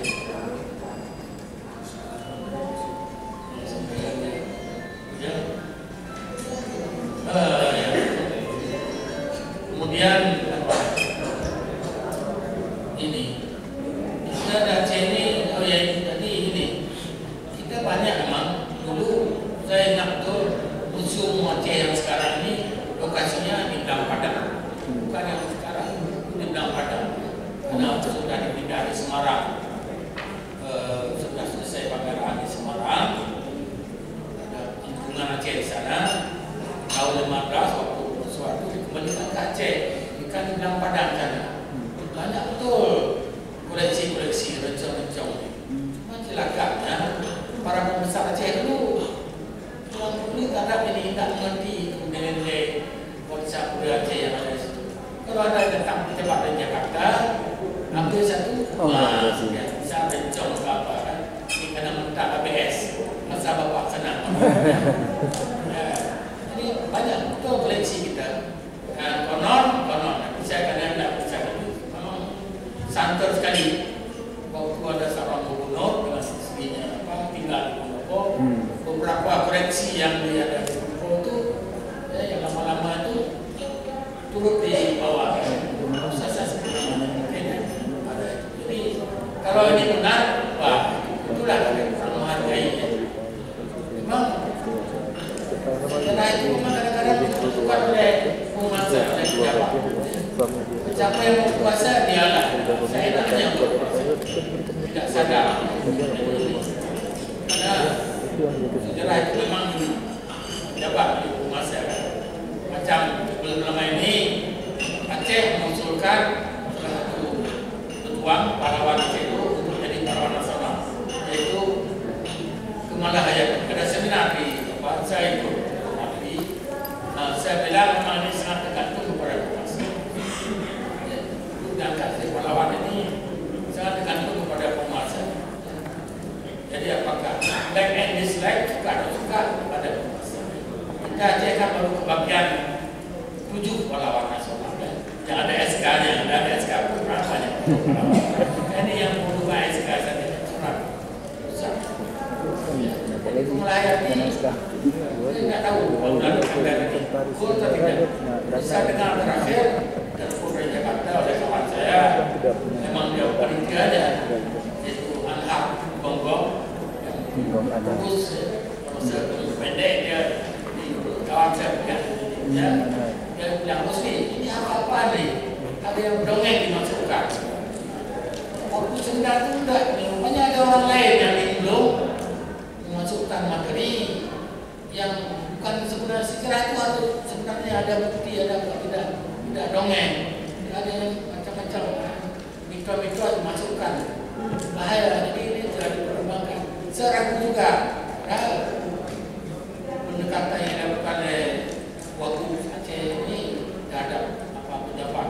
Mereka mungkin sudah sego tapi akhirnya saya sekarang ke sini. Mudah-mudahan aja kita harapkan Melaya karena dia pada masa Sultan Aceh itu John Davis yang saya katakan dia yang menginformasi banyak tentang bagaimana situasi di Kepulauan Aceh, bagaimana pahlawan tokoh Aceh, di mana Belanda dibunuh, salah satu peranan besar sekali dilakukan oleh Kemala Hayati yang waktu itu Laksamana, yang bukan Laksamana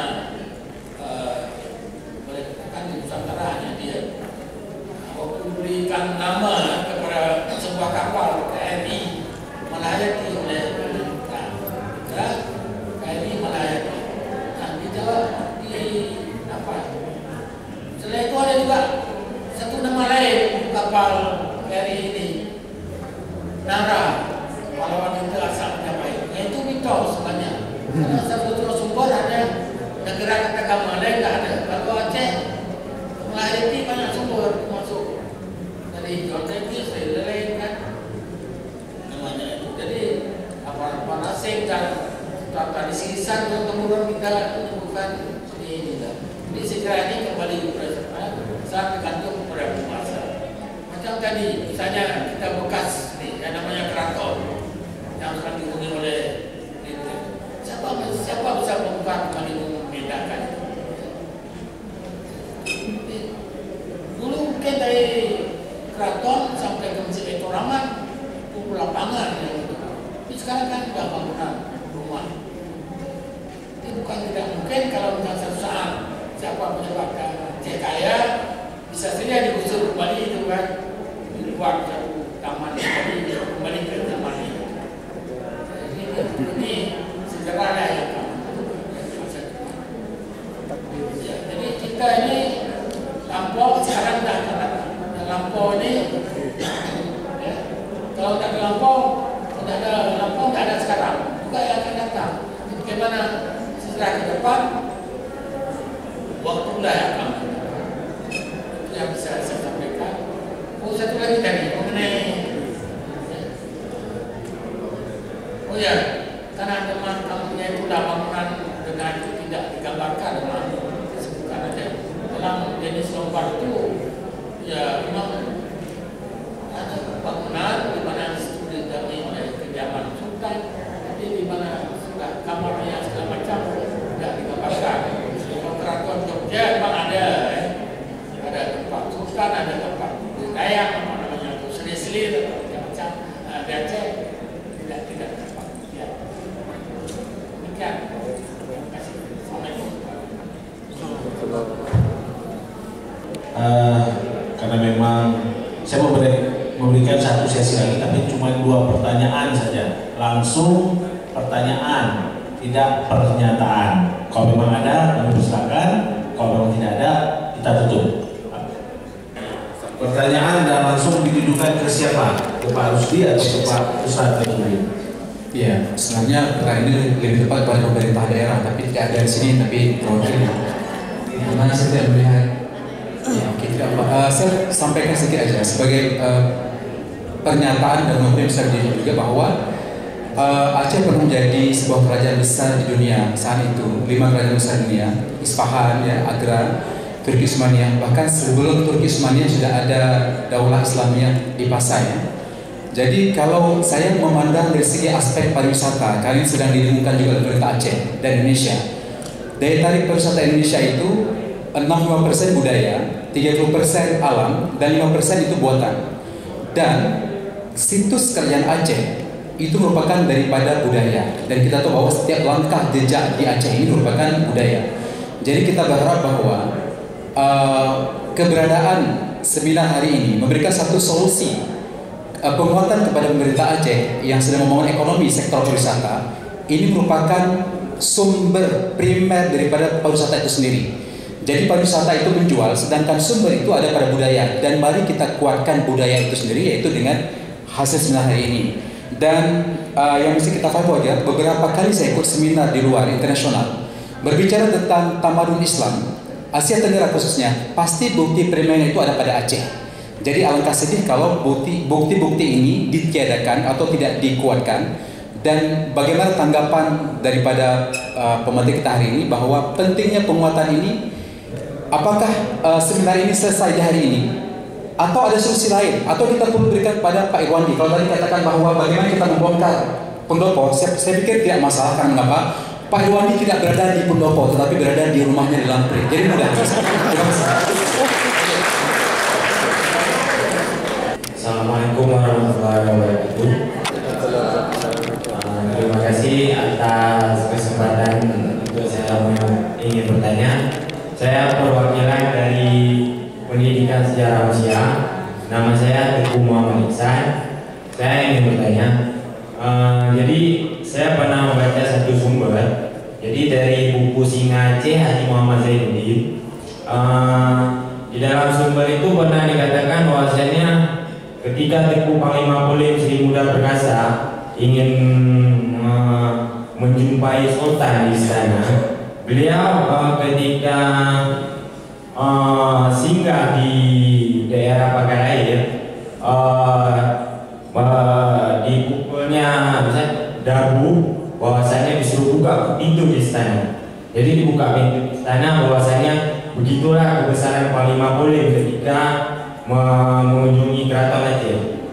Jadi yang ingin saya tanyakan bahwasanya apakah ya, batas-batas wilayah tembok luar Kutaraja sampai seluas itu, dan bagaimana posisi wilayah-wilayah kan di Aceh dikenal di Acaraya, di Acaraya dikenal bahwasanya ada Ulai Balang Biru, Ulai Balang Sultan kan.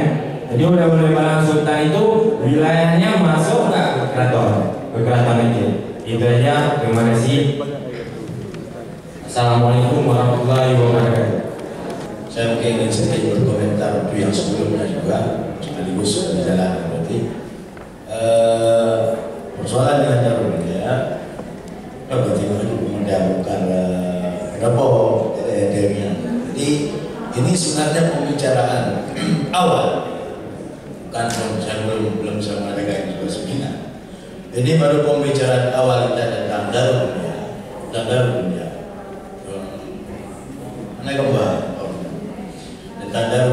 Tentang istana Aceh. Ada pembicaraan dan lain sebelum Darul Dunia tentang Bandar Aceh Darussalam di kawasan Bandar Aceh Darussalam, dan berbagai pertanyaan tentang tata ruang kota Bandar Aceh Darussalam, tentang bandar-bandar. Di sini ada berapa bandar?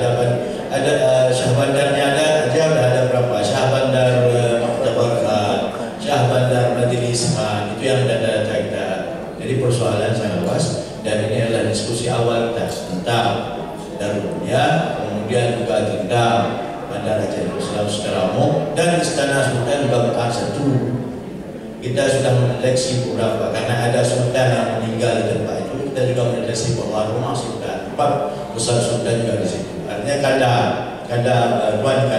Kampung Pandi itu kawasan kesultanan, ada ramai sultan di situ.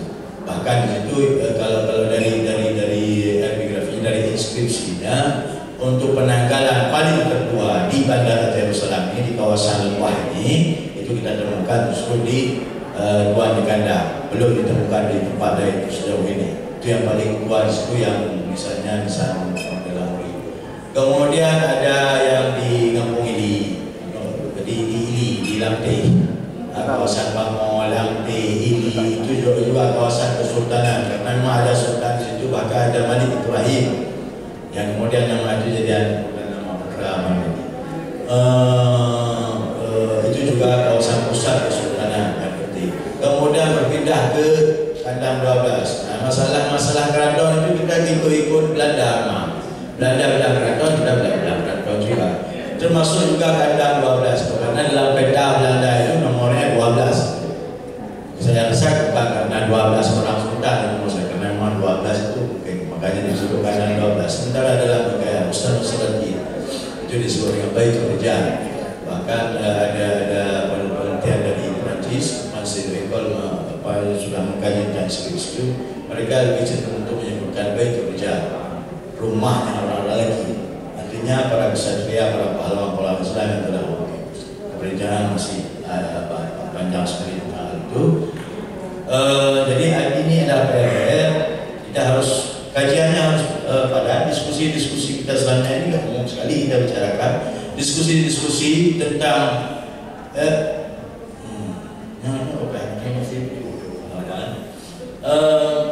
artinya itu tadi Aceh, akal yang mengatur Aceh ini dalam waktu yang lama sekali waktunya itu Islam. Jadi kalau ini yang perlu dipelajari, warisan Islam, warisan fikih, apakah itu warisan dari ilmu keilmuannya, warisan ilmu pengetahuan Islam dalam persoalan kota-kota Islam. Karena di sini fikih juga menentukan bagaimana jarak-jalan, seberapa jarak-jalan dalam ini itu diatur dalam fikih. Apakah masjid itu harus berapa jendelanya, itu diatur dalam fikih, dalam hukum. Jadi di sini kemudian masalah persoalan tadi seperti mana dibilang bahwa itu sungai dan sungai sumber air, waja'alna min kulli syai' waja'alna min kulli syai'in mimma. Ide-ide itu, gagasan-gagasan itu sebenarnya Islam, dan di sini memang Islam yang mendominasi. Jadi kita tidak ada cerita hidup di sini, walaupun kita perlu menelusuri ke belakang, ke prasejarahnya apa yang telah diambil dari pra-Islam. Nah, jadi titik pusatnya itu waktu kita mengkaji, kita memahami bagaimana Bandar Darussalam. Jangan khianati orang-orang Aceh yang hidup dulu. Mereka baca Al-Quran, mereka menyalin mushaf, mereka mengerti hidup mereka itu dalam ajaran Islam. Kita jangan buat kita mengerti mereka dengan pandangan orang lain, dengan pandangan Belanda, dengan pandangan. Kita harus mengerti mereka dengan pandangan mereka. Nah, itu. Jadi kita melihat mereka itu dengan bagaimana mereka waktu itu baru sejarah, bukan dengan interpretasi kita, bukan dengan karena kita hari ini tinggal di sini kita melihat mereka macam itu. Jadi kita perlu mengerti bagaimana mereka berpikir, bagaimana mereka melihat, bagaimana bintang mana yang mereka lihat, kemudian gunung mana yang mereka lihat. Nah, itu kita harus meletakkan pandangan kita pada pandangan mereka. Kemudian masalah aset sejarah jelas urusan juga dengan ekonomi. Kalau kita menghasilkan PAD pada Aceh ini mungkin terjadinya reproduksi sampah sama dengan parkir. Ya, aset lain sawah tidak ada, di Lampoi dan sebagainya kawasan sawah itu tidak bisa dipergili ke tempat-tempat. Jadi kita harus berpikir tentang aset lain yang harus dijadikan sebagai andalan ekonomi pada Aceh yang bukan reproduksi sampah. Baru ya dari burung-burung kami sampai Toyota, ada Jepang itu yang bukan Bandar Aceh.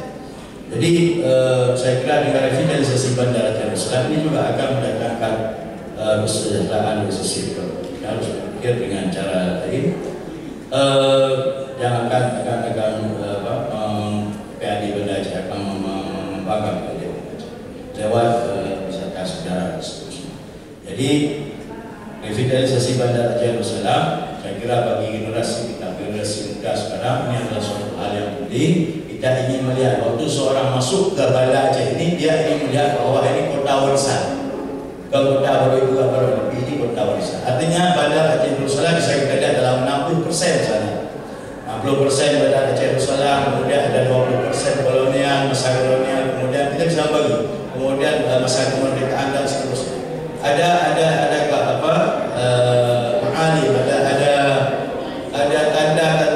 tanda sejarah dari kota yang kita kunjungi atau kita tinggali. Itu yang dimaksudkan dengan revitalisasi Bandar Darussalam. Bukan semuanya mau dijadikan seperti zaman kerajaan, Pak. Akan lebih saat orang masuk dia melihat identitas itu. Jadi dia melihat dari museumnya.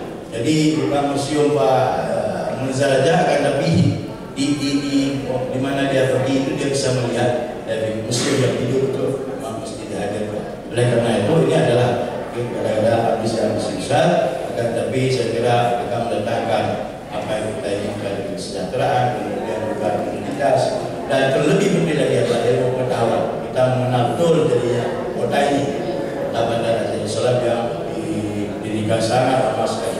Persoalan tantangan kita ada. Saya salut. Saya pernah di Kairo, pas saya belajar di Al-Azhar itu sekarang bukan lagi Al-Azhar yang saya datangi dulu.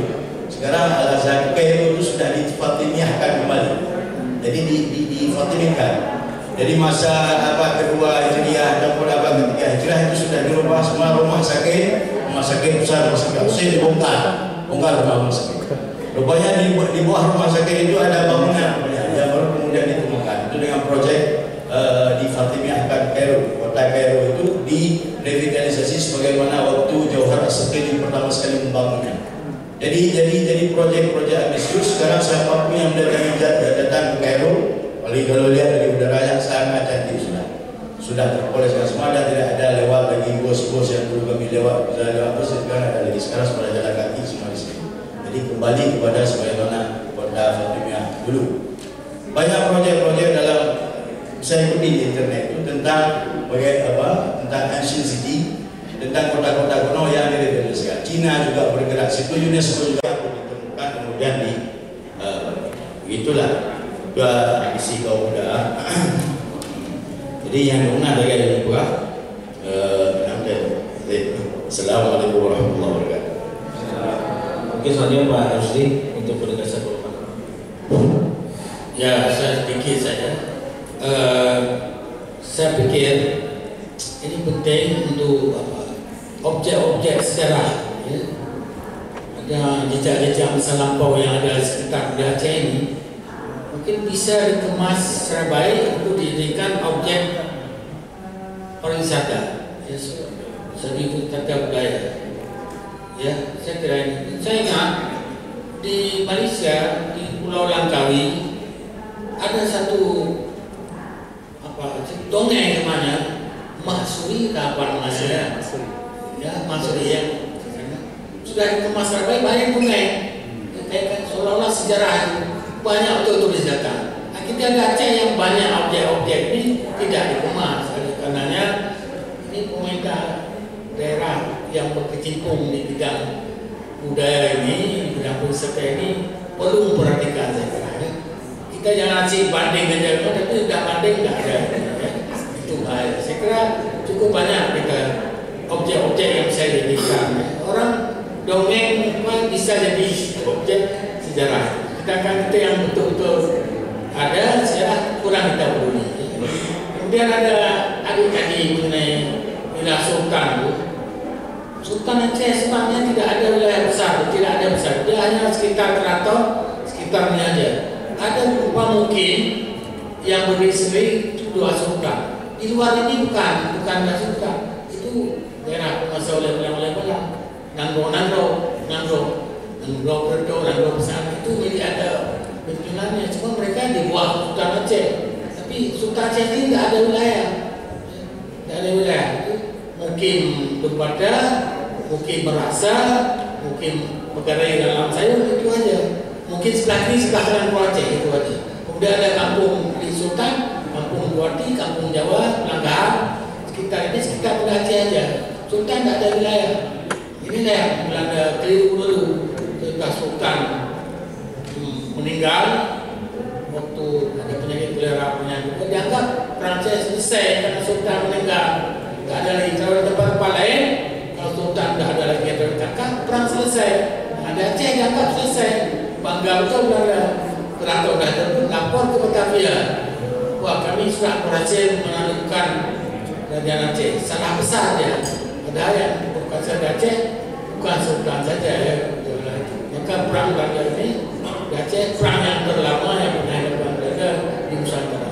Mereka salah persepsi, tidak tahu atau buta dalam petik tentang bagaimana struktur kerajaan Aceh itu. Demikian yang saya sampaikan. Lebih dan kurang saya mohon maaf. Assalamualaikum warahmatullahi wabarakatuh. Baik, terima kasih kepada dua narasumber kita. Mudah-mudahan apa yang telah disampaikan itu dapat menjelaskan setiap pertanyaan dan pernyataan kita hari ini. Perlu kami jelaskan di sini bahwa yang mewakili pemerintah yang di depan tidak ada. Artinya panitia wajib mencatat pernyataan-pernyataan yang sedikit banyak menjelaskan tentang fungsi pemerintah untuk menindaklanjuti beberapa hal terkait seminar kita hari ini. Namun izinkan kami selaku moderator ingin menyampaikan beberapa hal poin yang disampaikan oleh dua narasumber. Yang pertama, perlu diadakan seminar-seminar lanjutan untuk memperjelas Darul Dunia dan perlu dilakukan beberapa penelitian lebih mendalam tentang Darul Dunia ini sendiri. Perlu ditemukan kembali Darul Dunia secara menyeluruh dan ini butuh waktu dan mudah-mudahan panitia dengan mencicil mulai dari tahun depan seminar dan penelitian-penelitiannya dapat dimasukkan dalam agenda kegiatan pemerintah. Untuk selanjutnya, kepada pemerintah perlu memperhatikan objek-objek wisata budaya yang memang banyak tersebar untuk wilayah Banda Aceh, Aceh Besar, dan beberapa wilayah pesisir utara dan timur. Dan ini menjadi catatan penting bagi panitia untuk dapat disampaikan kepada pimpinan dan selanjutnya kepada gubernur. Dan karena waktu juga sudah menunjukkan pukul 12:25, maka kita sudah lebih dari 25 menit berdiskusi. Dan kami saya atas nama dua narasumber dan atas nama pribadi sebagai moderator mohon izin dan mohon maaf apabila dalam setiap kalimat kata yang kami ucapkan ada salah karena kami tidak pas adalah manusia biasa. Demikian, wabillahi taufiq wal hidayah. Assalamualaikum warahmatullahi wabarakatuh.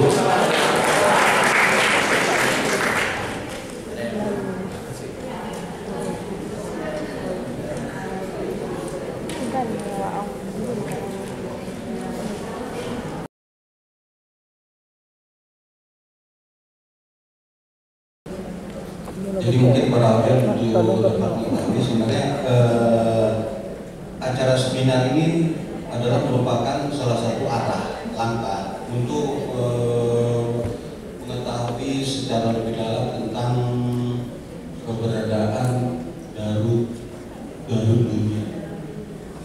Tujuannya tidak lain tidak bukan memberi wawasan cakrawala juga kepada instansi terkait atau di luar daripada terkait atau organisasi untuk mendapat wawasan secara lebih luas. Kemana kita nih? Apakah Darul Dunia ini perlu kita detailkan atau kita wujudkan secara nyata? Nah itu nanti ke depannya. Seminar ini tujuan untuk membuka wawasan haluan, merupakan dorongan juga, merupakan arah pendorong. Jadi sehingga ke depan nanti kita apakah membuat suatu kawasan yang berbentuk seperti adanya yang kita harapkan, atau kalau kawasan sudah ada atau ada yang sudah ada tidak mungkin untuk kita bongkar atau kita lanjutkan. Tapi apakah ini kita nanti kita mencari wilayah tertentu atau bagaimana juga nanti kita ke depan itu juga belum tahu Pak.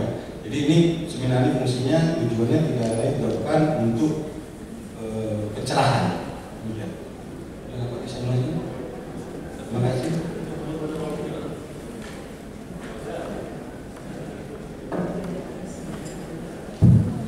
Assalamualaikum warahmatullahi wabarakatuh.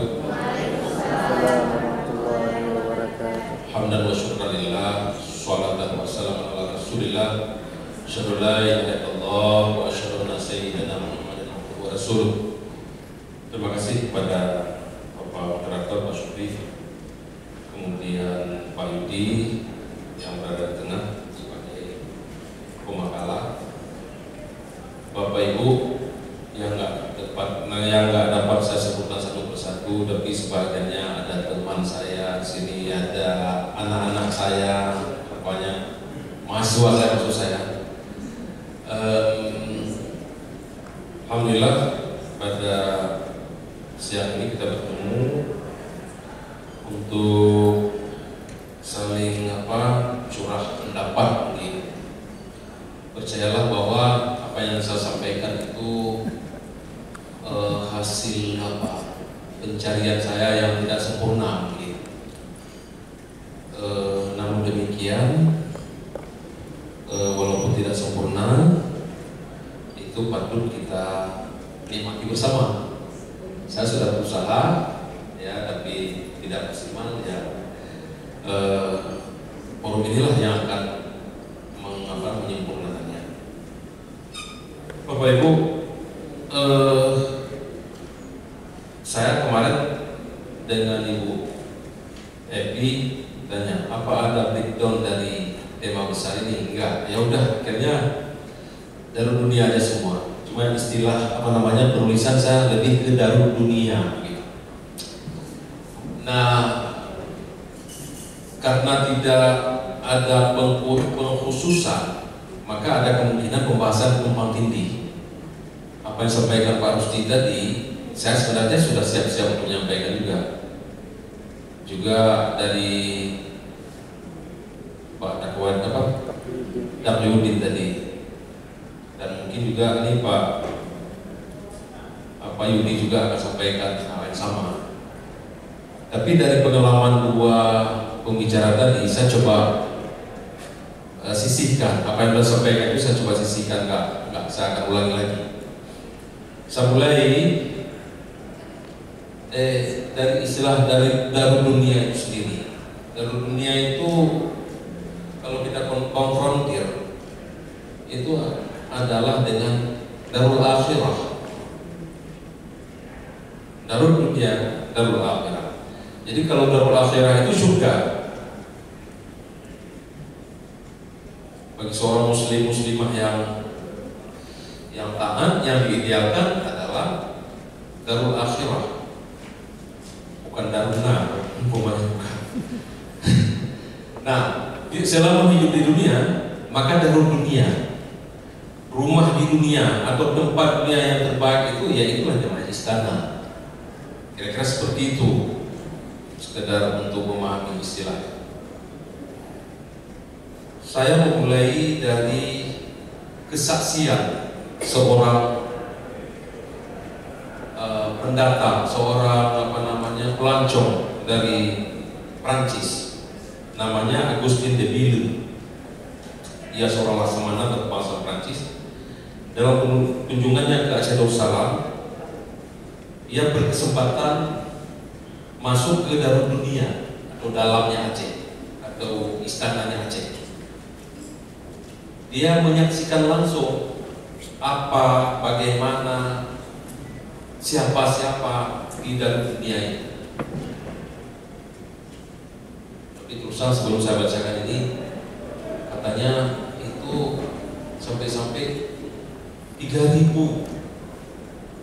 orang pegawai istana itu luar biasa. 3.000 orang, ada yang namanya pangkipas, ada macam-macam. Kira-kira itu yang isi yang disampaikan. Saya bacakan aja. Ini yang saya kutip dari Denis Lombard. Denis Lombard itu seorang dokter dari Prancis yang menulis tentang The Sultanate of Aceh. Ya, dalam bahasa Prancis sebenarnya, tapi dialihkan ke bahasa Inggris. Dia dokter, mencapai doktornya di bidang tentang Aceh, kan Kesultanan Aceh. Nah, sumber utama yang digunakan adalah hasil laporan de Ville, Augustin de Ville. Salah satu cuplikan yang saya coba angkat, yang sudah diterjemahkan oleh siapa yang terjemahkan buku itu, Binarsi, itu bahasa Rusia. Kira-kira cuplikan yang saya ambil dalam maksud istana yang boleh didatangi umum, maksud terbuka, memberi gambaran dari tempat-tempat masuk ke dalam dan pertahanannya sebagai berikut. Kelilingnya lebih dari setengah mil, kira-kira 2 kilometer. Kalau tadi pertanyaannya berapa luasnya, ini Augustin de Ville sudah memperkirakan sekitar 2 km. Bentuknya hampir bulat bujur. Bulat bujur agak melonjok-melonjok gitu. Dan sekelilingnya ada parit yang di dalamnya 25 sampai 30 kaki atau 10 meter paritnya. Dan sama lebarnya. Agak sukar dilalui karena terjal dan penuh semak. Tanah galiannya dibuang ke arah istana, sehingga merupakan tembok. Jadi nggak ada dulu tembok beton atau apa. Di tanah itu dijadikan sebagai tembok. Jadi meriam menghentam, kalau rendah bertahan dengan tanah, bukan tanah itu. Di atasnya ditanami bambu, buluh besar yang tumbuh setinggi pohon frame. Pohon frame itu pohon apa ya? Sangat lebat dan tebalnya sedemikian rupa hingga tak tertembus pandangan. Bambu itu selalu hijau dan tak bisa dimakan api. Kira-kira begitu. Istana itu nggak terbakar, nggak apa enggak, karena termasuk bambu itu menghambat. Kira-kira seperti itu. Bapak Ibu, cuplikan ini kira-kira inilah yang saya coba kemas dalam tulisan singkat ini. Lanjutkan sedikit pendahuluan. Jadi dikatakan begini, Aceh itu tidak begitu ramah pelabuhannya itu. Susah untuk didatangi, susah untuk dimasuki. Lautnya sering terjadi angin kencang, ombak besar, pokoknya membahayakan perjalanan kapal.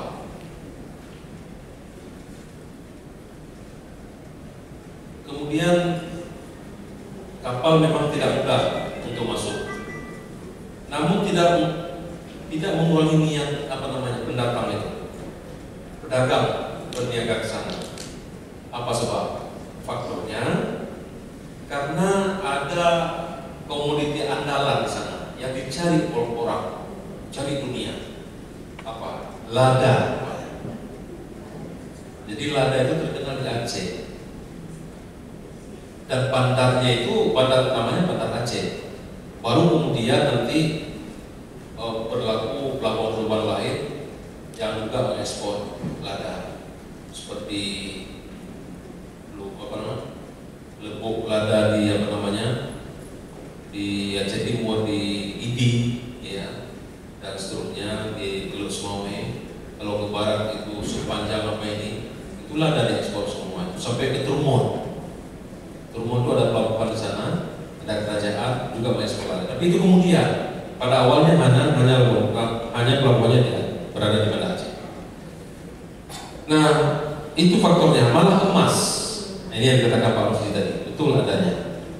Catatan menunjukkan bahwa emas itu dihasilkan di Aceh dan merata. Jadi kalau hari ini kita mendengar ada emas di Tangsing, ada emas di Gempang, ada emas di Aceh Jaya ini sampai ke Melabu dalam itu namanya. Malah ke Menggama, Aceh Selatan, kampungnya apa.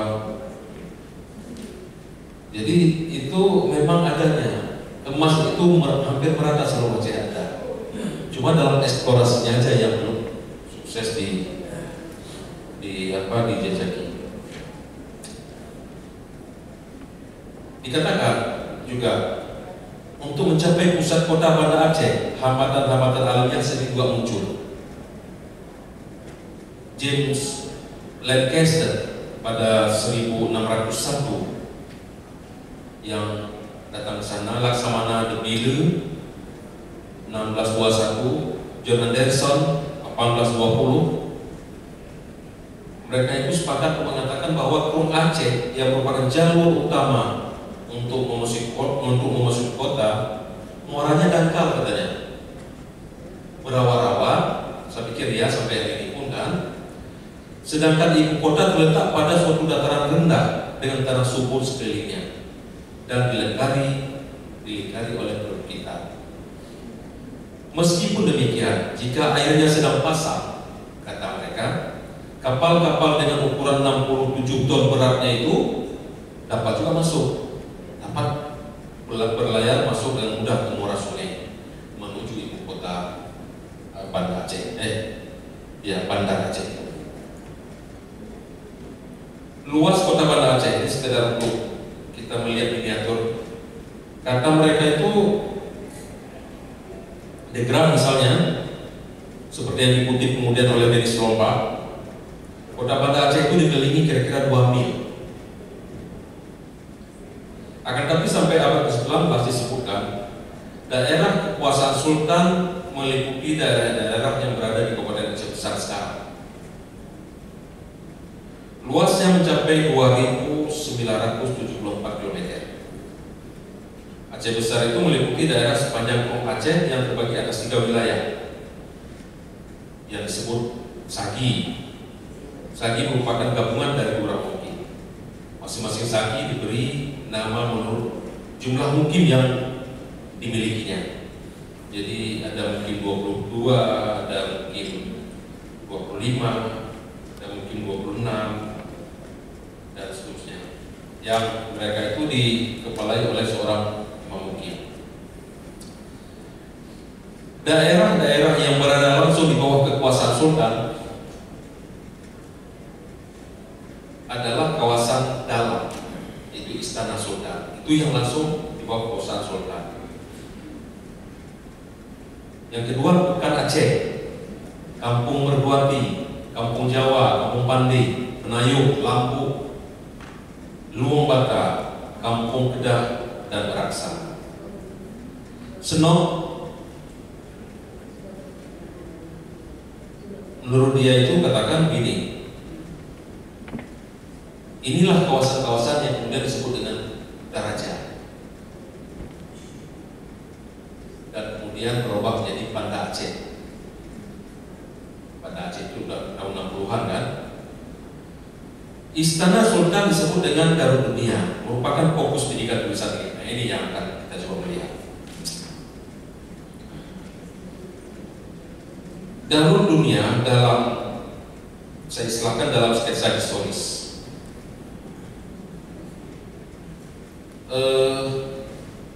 Tadi sudah saya sebutkan bahwa luasnya sekitar 2 km. Dan dia katakan, ini sudah disebutkan Pak Rosi juga tadi, terletak pada pertemuan 2 buah sungai, Krung Aceh dan Krung Darul.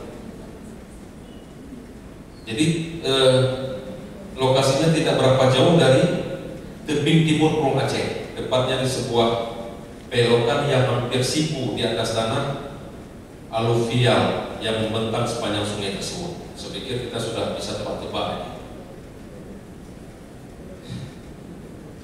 Bila pernah masuk ke istana ini sebagai tamu Sultan mengatakan bahwa bentuknya hampir bulat bujur, betul.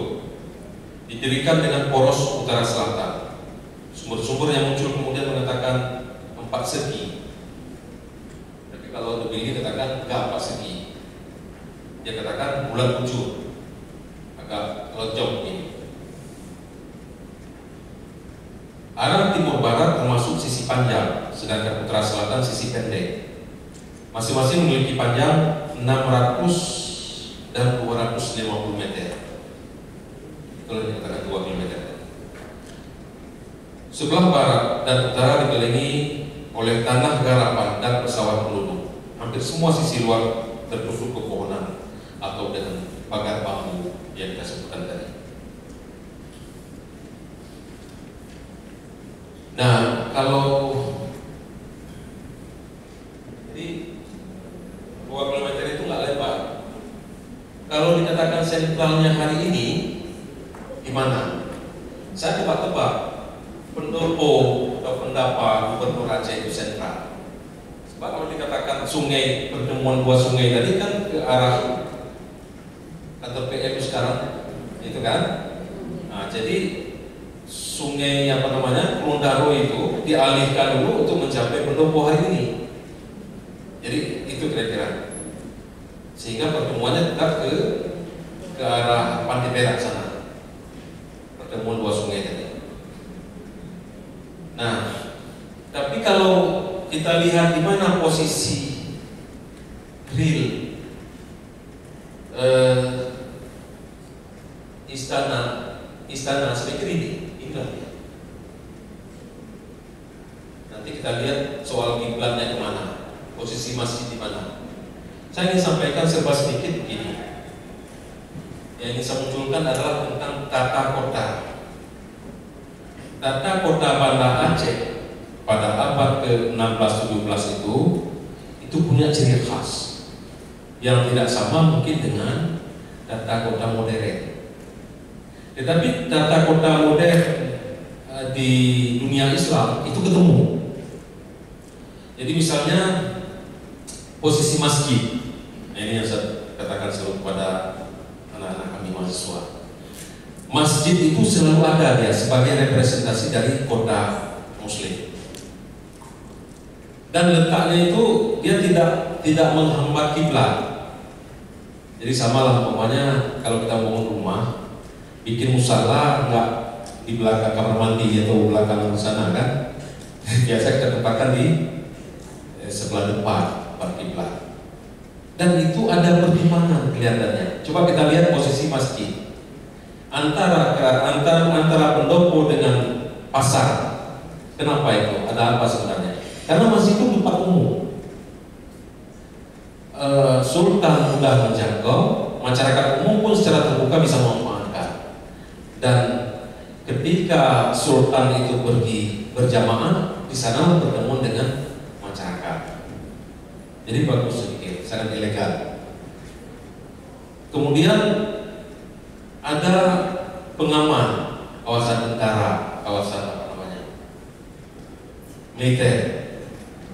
Nesu itu kawasan militer. Tapi nanti saya ingin sampaikan kenapa, bagaimana sehingga hari ini seperti itu. Saya nggak fokuskan lagi pada apa namanya, ingin saya fokuskan ke bagaimana Darul Dunia masa pendudukan kolonial Belanda. Saya ingin coba loncat sedikit, jangan menonton di apa. Jadi Belanda datang sebenarnya serius sekali ingin menguasai Aceh. Tapi konon kabarnya datang pertama itu murni dagang. POC itu yang apa, Cornelis de Houtman dan Frederick de Houtman itu dia murni dagang penampilannya. Tetapi karena ada asumsi-asumsi yang keliru di antara orang Aceh, dia disisa dengan kata lain, kira-kira seperti itu. Malah yang satu itu. Jadi marah orang Belanda. Jadi makanya mereka menyiapkan pasukan.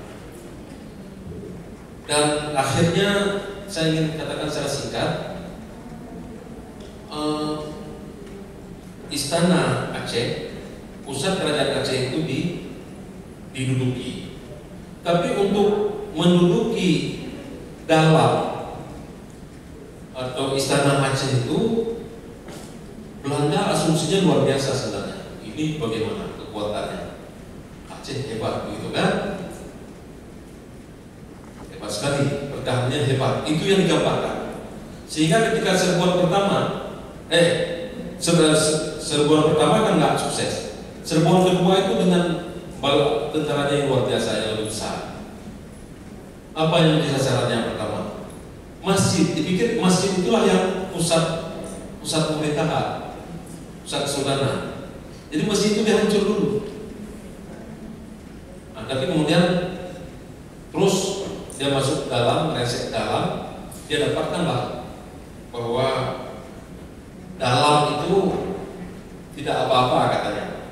Kalau saya katakan di sini, kalau dia pada sini tidak terurus, sudah tua, ada meriam yang sudah banyak berfungsi lagi katanya. Itu diceritakan oleh Debilu, hasil apa namanya?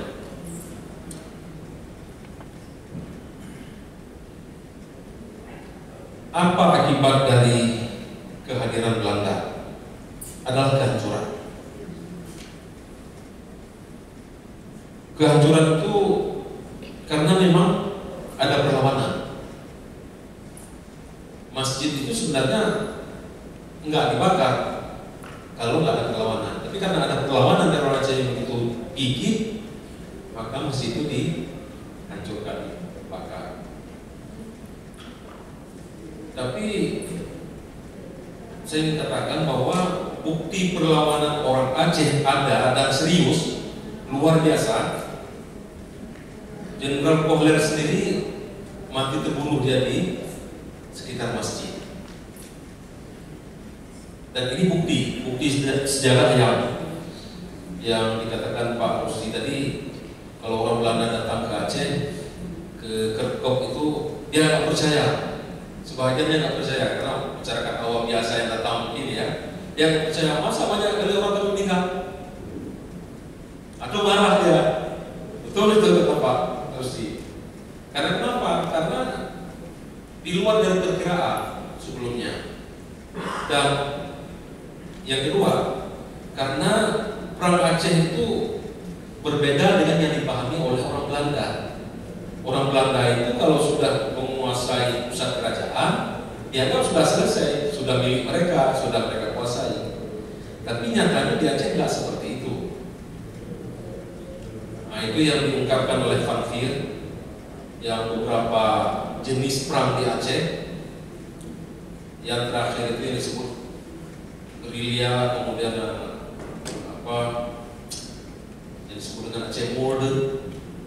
Aceh Modern itu Aceh Mo. Nah, kalau gerilya, tapi yang paling lama itu gerilya itu.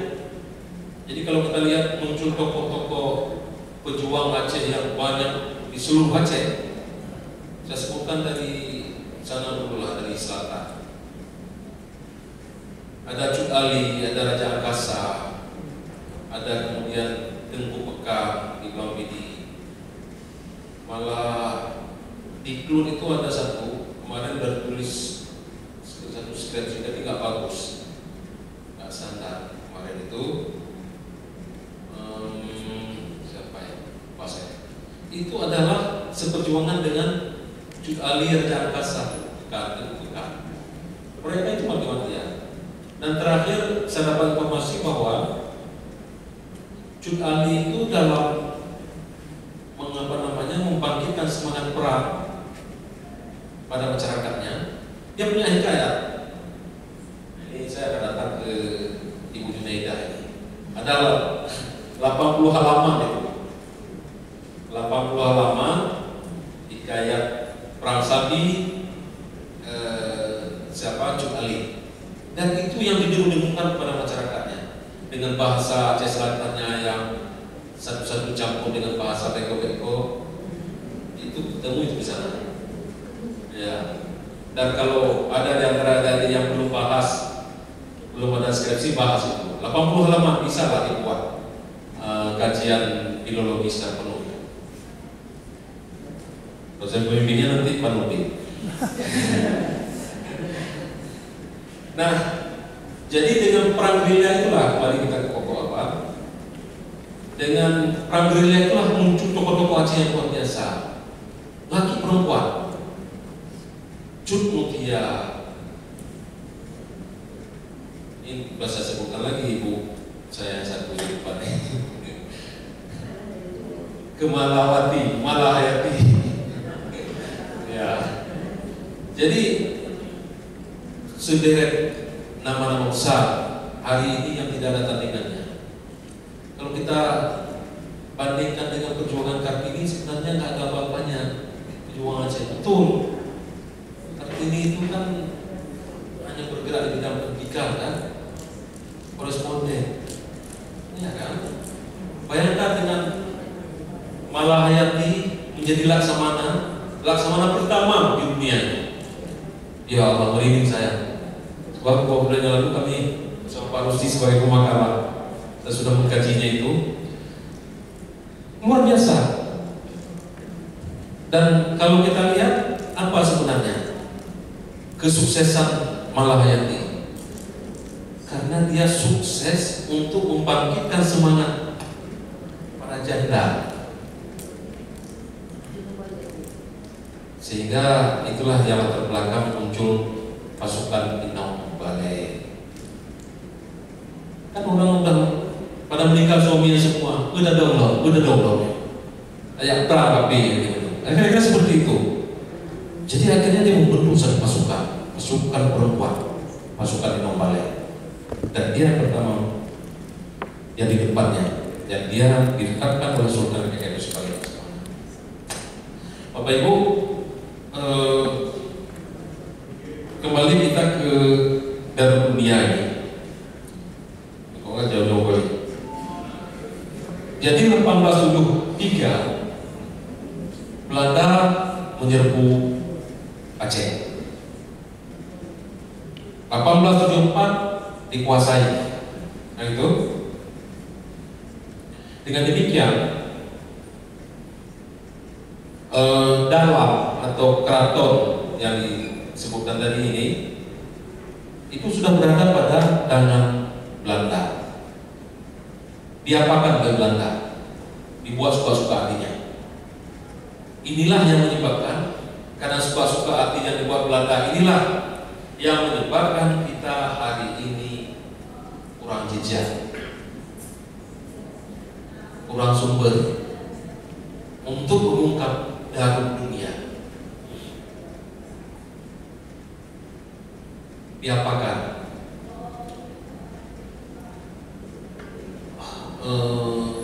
Saya nggak rincikan di sini. Tapi misalnya nesu itu dulu bukan begitu. Dulu, kalau nggak salah saya, itu kawasan tentara ya, tetapi tentara yang terlatih, yang khusus untuk menjaga keamanan sultan, untuk apa namanya, sebagai pengawal, sebagai apa.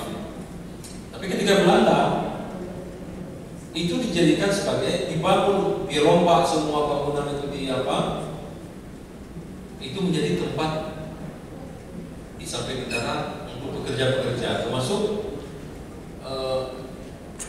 kawasan Penayu Cina itu. Para Cina itu sebenarnya itu bukan sebagai pedagang pemulanya, sebagai pekerja.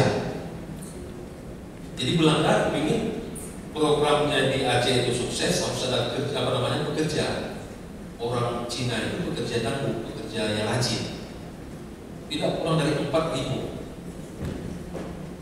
Cina dibawa, dan itu ditempatkan di sekitar Penayu. Ini menjadi latar belakang sebenarnya. Tapi kemudian bagaimana Penayu dijadikan sebagai tempat apa namanya, maaf ini para bapak ini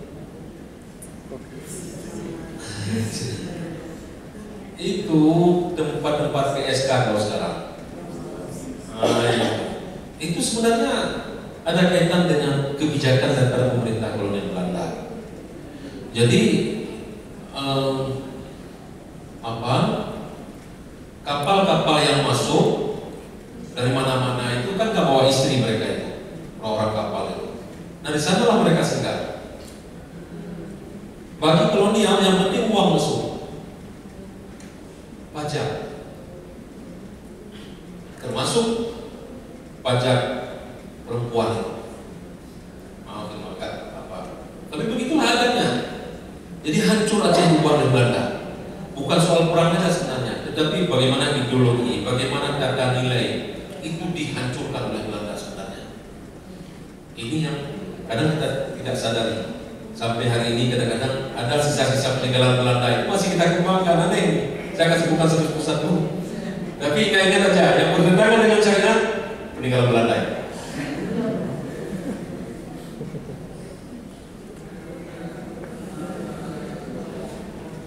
Jadi kota Banda Aceh atau Darul Dunia itu benar-benar direkonstruksi oleh Belanda. Saya sebutkan. Direkonstruksi itu dibangun kembali menurut gaya arsitektur, keinginannya, maunya apa Belanda, dia atur sendiri. Jadi akhirnya apa? Sekali lagi saya katakan, sisa-sisa Darul Dunia itu susah kita mencarinya hari ini. Makanya kalau ada diskusi awal dari Pak Nasruddin mempertanyakan harus kita rokok, nggak perlu. Apa itu?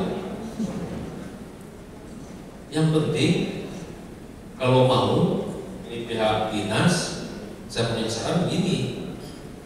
Itu ada alat ukur orang pertanahan, apa namanya? Siapa tahu? Tinggal ada teknik satu kursi. GPI, ya.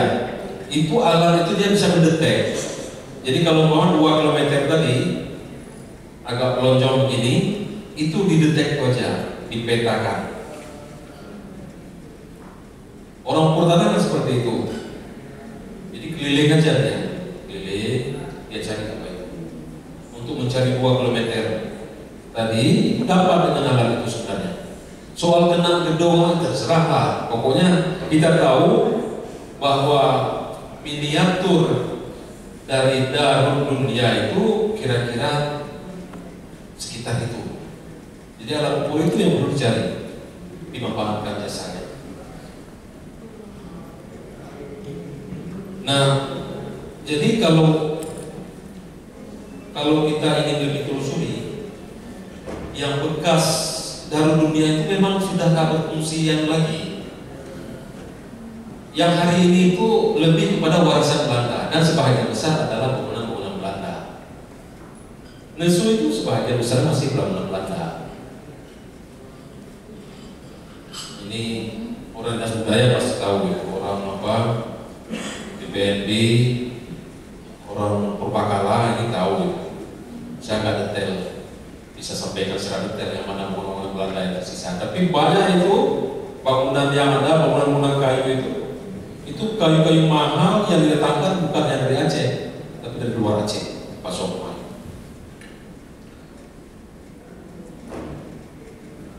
Malah museum Aceh dibangun, rumah Aceh, ya, termasuk dibangun. Jadi Belanda sebenarnya di samping dia menghancurkan juga membangun, tapi dengan cara dan gaya dia sendiri. Malah dia membangun di bekas dalam itu, bekas apa namanya, keraton itu, dia membangun kantor pengairan, kantor kas negara, tangsi, gudang, bengkel, kantor telepon, sekolah rakyat, keputrian dekat sana, kantor pos, telegraf, pabrik es, gereja warisan mereka yang ada di Pantai Perak. Stasiun kereta api itu yang di Bakso apa itu namanya? Lombok Barat itu. Nah itu peninggalan mereka semua itu. Nah,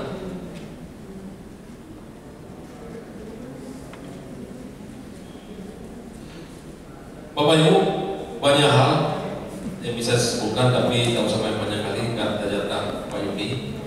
Tadi saya mencoba memberikan pemikiran sedikit lagi untuk apa kajian kita ini.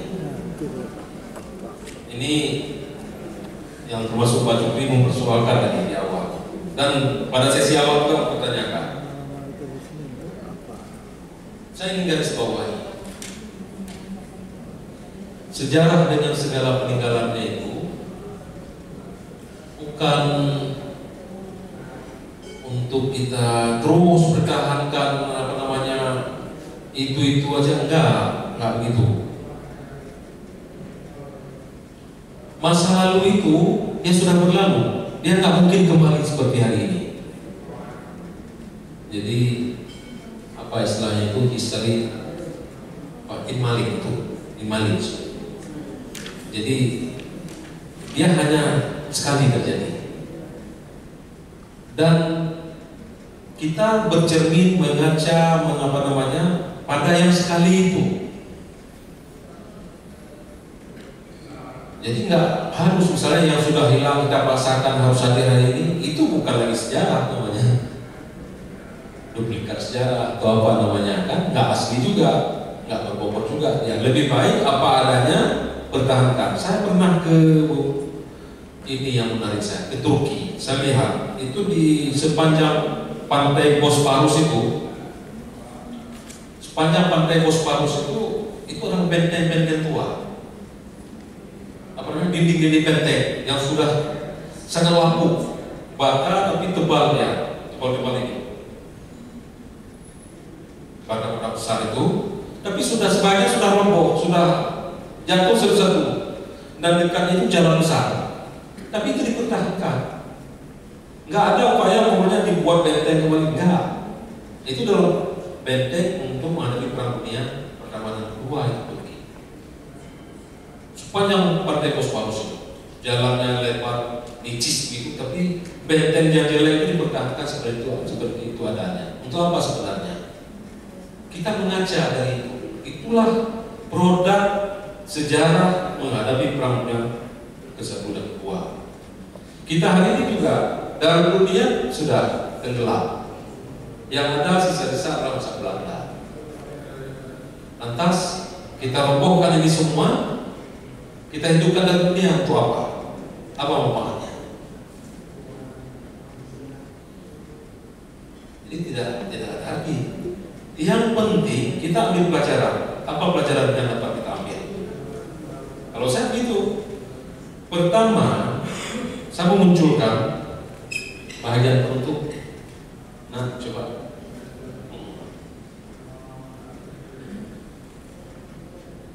Ini anak-anak saya di kampus, jadi kok nggak salah ya, saya serap. Jadi saya nggak tahu Pak Yudi kenapa pakai anak-anak saya. Oh itu karena dititip ya.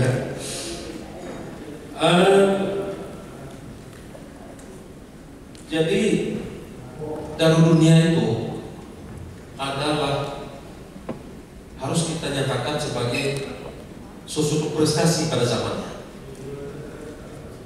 Dunia mengakuinya. Jadi nggak gampang membuat hebat dan dunia itu. Itu sandingannya dia adalah moral di India. Yang terkenal dengan apa?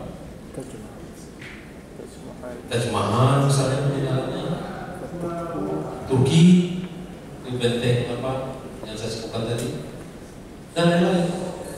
Gembok Cina misalnya, itu berbanding seperti itu. Berarti tingkat kemajuan teknologi, pengetahuan pada zamannya sudah mendunia sebenarnya. Dan yang datang kemari pun adalah orang-orang dunia, orang internasional. Orang bisa masuk ke dalam dunia itu tak gampang. Sekian bulan malah bertahun entry untuk bisa diterima sebagai oleh sultan. Yang kedua, saya ingin katakan sebagai penutup bahwa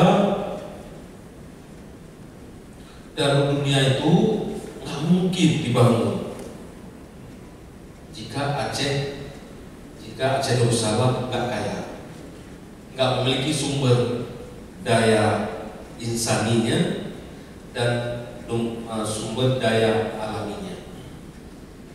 Sumber daya nggak mungkin. Kalau nggak kaya nggak mungkin sehebat itu dia bisa membangun. Aceh kaya sebenarnya. Dia bisa peruntukkan membangun istananya yang sehebat seperti itu. Tetapi kemudian akibat perang, segala kekayaan itu hancur dulu lantakan. Malah yang anehnya seperti ada yang bertanya tadi, teman saya, sampai ke zaman merdeka pun masih ada yang mengerok, ya, sampai tahun 2000-an yang mengerok hasil Aceh ini dibawa kemana-mana. Betul itu, kasihan kita kalau memang ada seperti itu. Jadi belum lagi sumber daya alamnya yang terus terkuras, kan? LNG, udah kosong, kembalikan, udah kosong, jadi bunyinya dan sebagainya. Jadi itulah kira-kira yang dapat saya sampaikan. Di bawah ini adalah ini rekayasa orang. Kira-kira begitu. Lanjut coba, masih. Kira-kira. Ya ini kalau dibandingkan dengan ini saya dapatkan di internet. Siapa yang masukkan? Nggak tahu. Katanya kalau saya ingin mengasumsikan begini, kalau sekiranya Darul Dunia itu disandingkan dengan hari ini, kira-kira begini. Entah iya itu. Kira-kira seperti itu. Hebat sekali kalau begini kan. Tapi itulah adanya. Kira-kira itu kreativitas dari anak bangsa terakhir ini. Itu rekayasa, bukan yang aslinya. Sementara yang di makalah tadi, coba kembali ke halaman pertama. Yang lagi tulisan ada tadi sketsa tadi. Lagi. Ini. Nah, ini pengalaman seorang pelancong tadi, seorang yang namanya Edwila tadi, ya, yang dikutip, yang diangkat kembali oleh Dennis Lomba. Saya kira demikian buat sementara. Terima kasih. Assalamualaikum warahmatullahi wabarakatuh.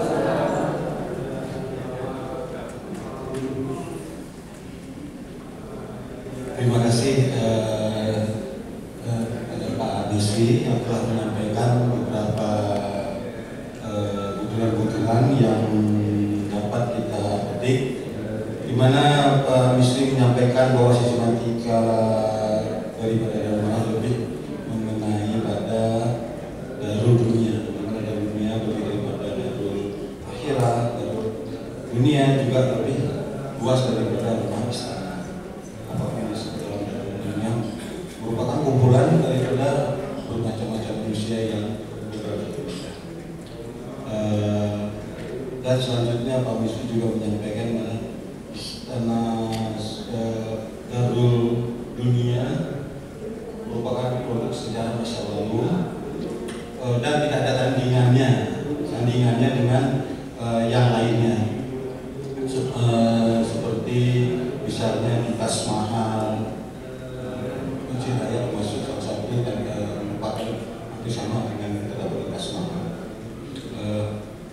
Untuk mempersingkat waktu, selanjutnya kami berikan kepada Pak Yudi untuk menyampaikan beberapa hal berkaitan tentang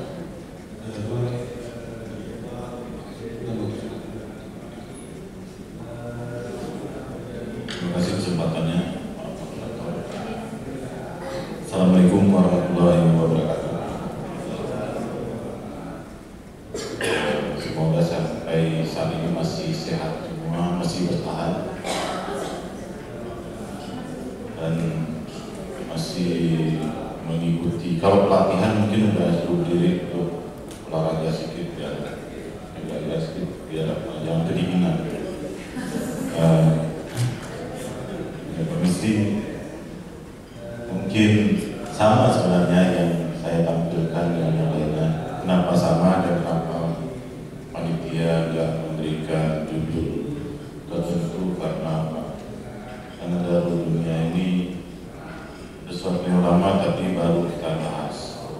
Di internet dari mana-mana orang selalu menampilkan bahwa usul keraton atau dalam Sultan Aceh itu bagaimana, tapi tidak pada forum ilmiah.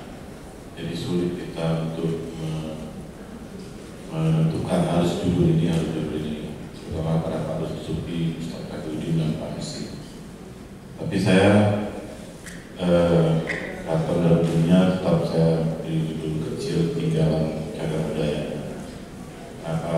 Karena kita di Dinas Kebudayaan dimintakan kepada tinggalan cagar budayanya. Berdasarkan itu kita akan merekonstruksi Keraton Darul Dunia. Kenapa keraton kenapa keraton? Keraton, Gria, Uri, Uma, Dalam itu adalah satu kata yang berarti tempat tinggal. Jadi keraton dari dunia atau kota raja, tempat raja tinggal. Dan Belanda bukan menamakan hal baru pada keraton tadi atau ketua pada dalam memang kota atau benteng, tetap pada satu arti yang sama. Kota bukan berarti kota, tapi kota dalam benteng. Kita mulai presentasi saya di khusus berbesar bagian slide bagian judul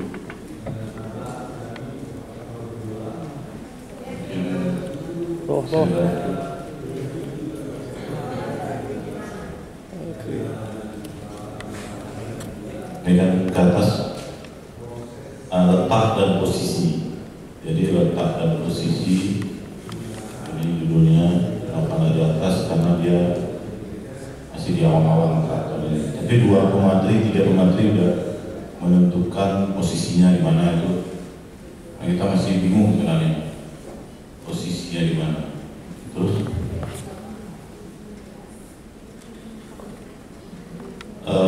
ini ada 2 peta Aceh. Saya sebenarnya berbicara di tahun 1873, 1874. Jadi data yang paling banyak itu kita dapatkan di tahun ini. Kalau di tahun-tahun sebelumnya kita mendapatkan data yang menurut hikayat, menurut perjalanan. Tapi di sini kita mendapatkan gambar atau peta. Jadi menurut saya masih lebih kita memakai seperti ini untuk penentuan di mana. Walaupun kita tahu selama 1800 sampai 1600 itu 300 tahun pasti ada perubahan. 1200 ya, dari 300 tahun pasti ada perubahan letak keraton atau dalam tadi. Jadi keraton itu terletak di sini di kota Bandar Aceh. Ini Belanda, jadi ada pembagian oleh mereka. Aceh, ini Aceh, on the horizon, Aceh dan daerah-daerah taklukannya. Kalau ada Pak Zulfi tadi mungkin enak kan, karena ada bisa bahasa Belanda. Jadi kemudian ada ini nama kota-kota dagang yang terbentuk di sepanjang Pulau Sumatera, terutama wilayah Aceh. Jadi Bandar Aceh Darussalam itu di sini dengan dalam atau istana di bagian kota Bandar Aceh sekarang. Terus ini langsung saya masuk ke pendirian. Menurut hikayat Aceh, disertasinya Teguh Iskandar dan yang tersebut juga dalam adat Aceh, keraton dan dunia dibangun pada masa Sultan Mahmud Shah dari Kerajaan Darul Kamal, Kerajaan Aceh Darussalam, sebagai pusat pemerintahan baru. Sebelumnya pusat pemerintahan berada di kandang Aceh, di Desa Kandang, di Aceh Besar. Itu sekitar sekian mil dari posisi yang sekarang. Dari berpindah dia mulai Darul Kamal dipindahkan ke posisi keraton yang hari ini dibilang di sekitar depan museum dan seperti itu. Kenapa dipindahkan? Karena sampai tahun 1500 itu Darul Kamal tidak dikenal. Orang hanya mengenal Lamuri, dan Darul Kamal tidak dikenal. Kemudian di tahun 1000 penghujung abad ke-16 atau di tahun 1590-an didasarkan lagi. Dan menurut hikayat Aceh, Sultan Mahmud Shah ini adalah moyang Sultan Iskandar Muda dari pihak ibu atau moyangnya Sayyidul Mukamil. Kemudian pada penghujung abad ke-15 pusat kerajaan Kota Alam dipindahkan dari Lamuri ke daerah Kota Alam. Ini masih menurut hikayat Aceh dan adat Aceh. Jadi yang saya pakai di sini pertama hikayat Aceh. Kemudian ada buku Kremer, kemudian ada beberapa buku Belanda lainnya. Terus ini 1874. Kejadian di 1874. Jadi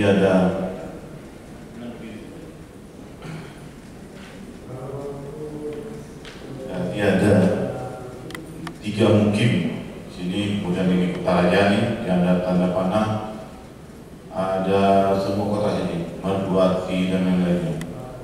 Kalau di pinggiran ini semua bernama Kuta, ini Kuta Beringin, Kuta Megah, Kuta banyak Kuta. Kuta ini semua benteng di pinggir, mulai dari Kampung Jawa, Siakwala dan lain-lain sana itu benteng semua. Dan benteng itu tersembunyi, tapi bagi orang Belanda langsung ditanda-tandai. Dan ini Kutaraja. Sebenarnya inilah yang namanya Kutaraja. Dan akhirnya seluruh wilayah Kota Banda Aceh oleh Belanda, oleh masyarakat dinamakan Kutaraja. Kemudian tahun 52 atau 56 dinamakan kembali Kota Banda Aceh oleh Pak Jasmi. Jadi dikembalikan. Di sini ada semua kampung-kampung tadi, wilayah-wilayah yang langsung di bawah kesultanan dan langsung di bawah raja atau tidak langsung di bawah raja. Ini ada di sini mungkin bisa nanti. Kalau di kopi apa ini bisa diperbesar. Terus makin kita kan di 1873 ini keraton. Jadi kenapa keraton? Judul seminar ini kita memakai keraton ini nama oleh Belanda. Jadi di sini seperti disebut Pak Teknik, ini rawa-rawa. Peniti itu 2 meter di bawah permukaan laut. Peniti itu dalam skripsi saya dulu.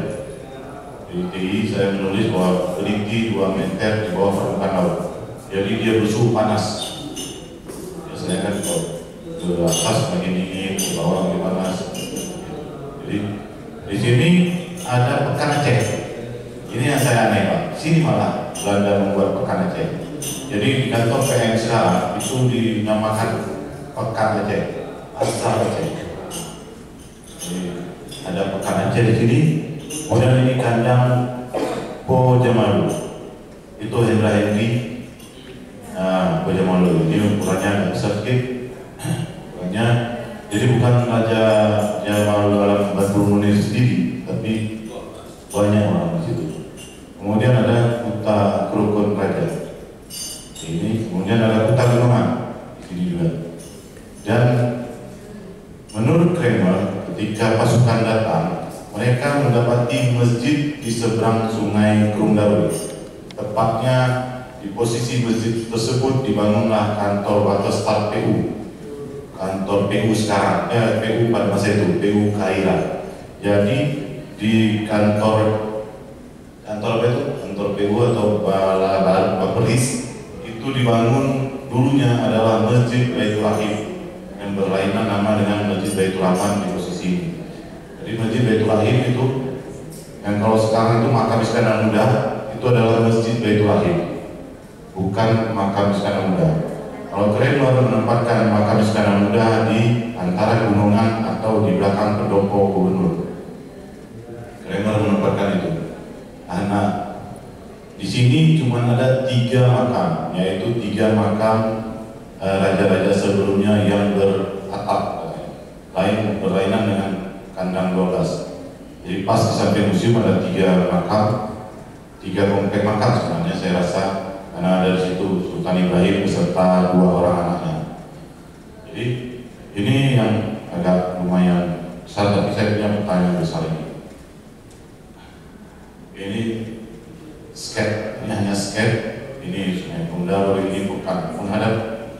Di posisinya kalau kita menghadap ke arah pendopo, kita ini posisi kita di sini. Sekarang ini adalah menghadap laut, Korkat. Kemudian ada di sini lapisan-lapisan benteng Kesultanan Aceh ke keraton dulunya. Terus, ini yang saya bilang tadi beberapa sedikit. Dikarenakan Kuta atau benteng merupakan benteng pertahanan yang paling utama. Jadi Kutaraja benteng yang paling utama dari semua benteng. Dari semua benteng di Aceh. Dan sekaligus tempat kediaman dalam Sultan Aceh. Dinding berbentuk persegi panjang. Kalau kayak tadi bulat memanjang, menghadap yang sisi panjang menghadap timur dan ke barat berukuran 600 meter. 600 meter Pak Bistri ya. Jadi yang ini pendek 350 meter. Kalau dimakan kelilingnya 2 mil. 2 mil tapi bukan mil laut, mil darat. Mil darat. Kalau mil laut itu 1,8, mil darat itu 1,4 misalnya, atau 1,2. Dinding benteng diperbuat dari berbagai bahan yang berbuat, bisa dari bambu dan lain-lain. Jadi banyak setiap masa berubah-ubah. Tapi ukuran rata seperti ini. Nah ini yang gambar kabutnya, kabut ini yang jelas. Jadi ini ada makam, di tempat pendopo yang sekarang pun bukan pendopo, bukan istana. Istana di sini. Kalau menurut keterangan gambar ini dari bahasa Belandanya, rumah sultan di sini, ada penjagaan di sini, rumah Syahbandar di sini, rumah Syahbandar tua katanya. Kemudian ada makam di sini, ini ada makam. Ini Sungai Kunggawi. Ini pintu kop. Katanya ada pintu kop di sini. Di sini ada pintu namanya pintu mayat. Pintu tempat mengeluarkan mayat untuk dikuburkan. Ini pintu utama, pintu raya. Jadi ada lapangan-lapangan kosong di sini. Banyak. Kalau hari ini guys, ini keraton tempat tentara semua sekarang. Terus, jadi, ketika Belanda menguasai di sisi kota atau di benteng-benteng di sepanjang benteng dapatkan 40 meriam besi dan bambu. Di dalam kota terdapat 13 meriam. Hanya meriam tapi nggak tahu berapa besi. Ini meriam Munster. Belanda bilang meriam Munster besar kali memang. Jadi di Bromberg Museum itu bisa dilihat beberapa meriam-meriam yang diambil dari dalam atau dari keraton Aceh. Ini ketika Belanda menguasai, mereka melaporkan rumah sultan, gudang museum atau gedung ubat gede yang terbuat dari batu. Ini posisinya kalau nggak salah saya di Peldam sekarang. Di Peldam itu kalau kita main-main ke Kodim, itu di depan Kodim ada gereja kecil. Itu yang gereja di Pak Ministri, disebutkan Pak Ministri tadi dibuat oleh Belanda. Ada gereja kecil di sebelah kiri. Kemudian di belakang itu ada namanya gudang ubat gede. Masih ada sekarang. Sudah ada kecil sedikit bentuknya. Kemudian ada Balero.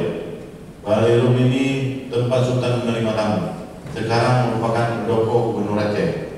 Jadi di pendopo itu dulunya adalah Balero, bukan rumahnya sultan.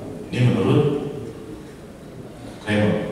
Kemudian ada Prandasma, sebuah lapangan dengan panggung dari batu yang dinamakan Batu Habai. Tempat dapatan sultan. Ada lapangan di peta tadi bisa nanti kita balik sebentar. Kemudian ada Masjid Baitul Rahim, terletak di seberang lapangan Prandasma, di sebelah kanan Gunung Darul, yang juga terdapat makam-makam beratap dari 3 orang sultan. Oleh Belanda di dekat masjid tersebut dibangun kantor Waterstaat atau kantor PU.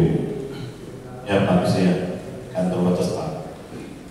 Coba balik belakang lagi. Di sini lapangan, di depannya masjid. Ini makam. Menurut keterangan tadi. Jadi di seberang Sungai Kunggawi. Terus, ini jalan masuk dan jalan keluar. Pintu raya di sisi sebelah utara yang arah masjid Baitur Rahman. Kemudian pada sisi barat laut terdapat jalan keluar yang terbuat dari batu yang terpisah letaknya dinamakan pintu kop. Sekarang itu di bawah, posisinya di bawah kali.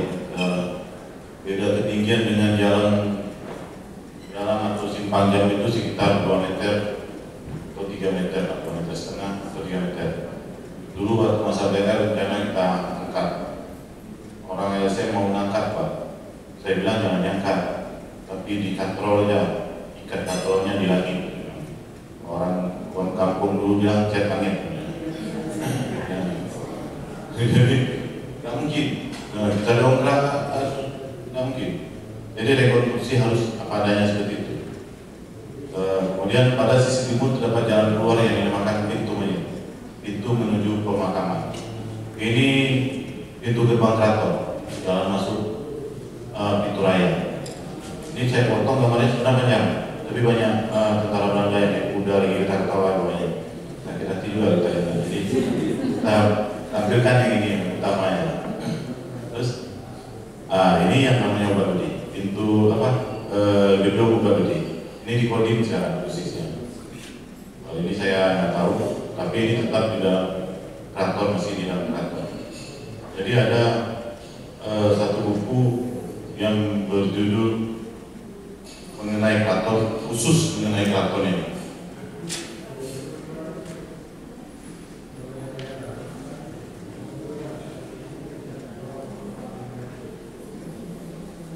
Jadi buku tersebut berjudul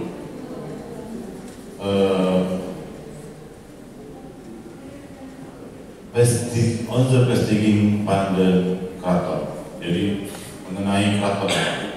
Banyak kita ambil nama-nama ini di situ, di buku tersebut. Dalam bahasa Belanda memang ada sulit sedikit, ya diterjemahkan lah kalau rajin.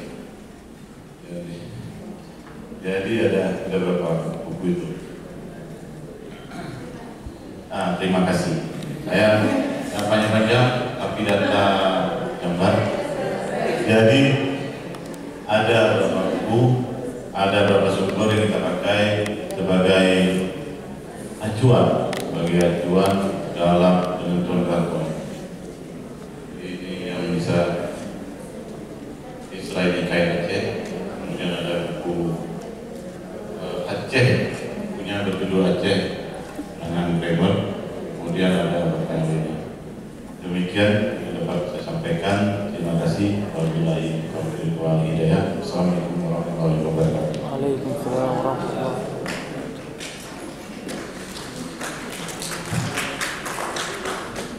Terima kasih kepada Bapak Yudi yang telah menyampaikan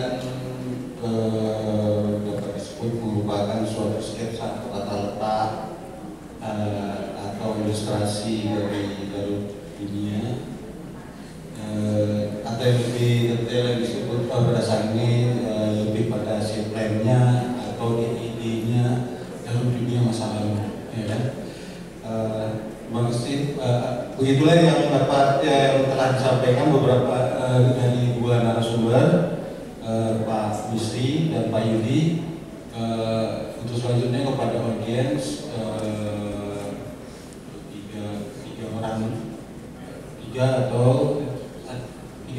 tiga untuk apa mau bertanya atau menyampaikan pendapat.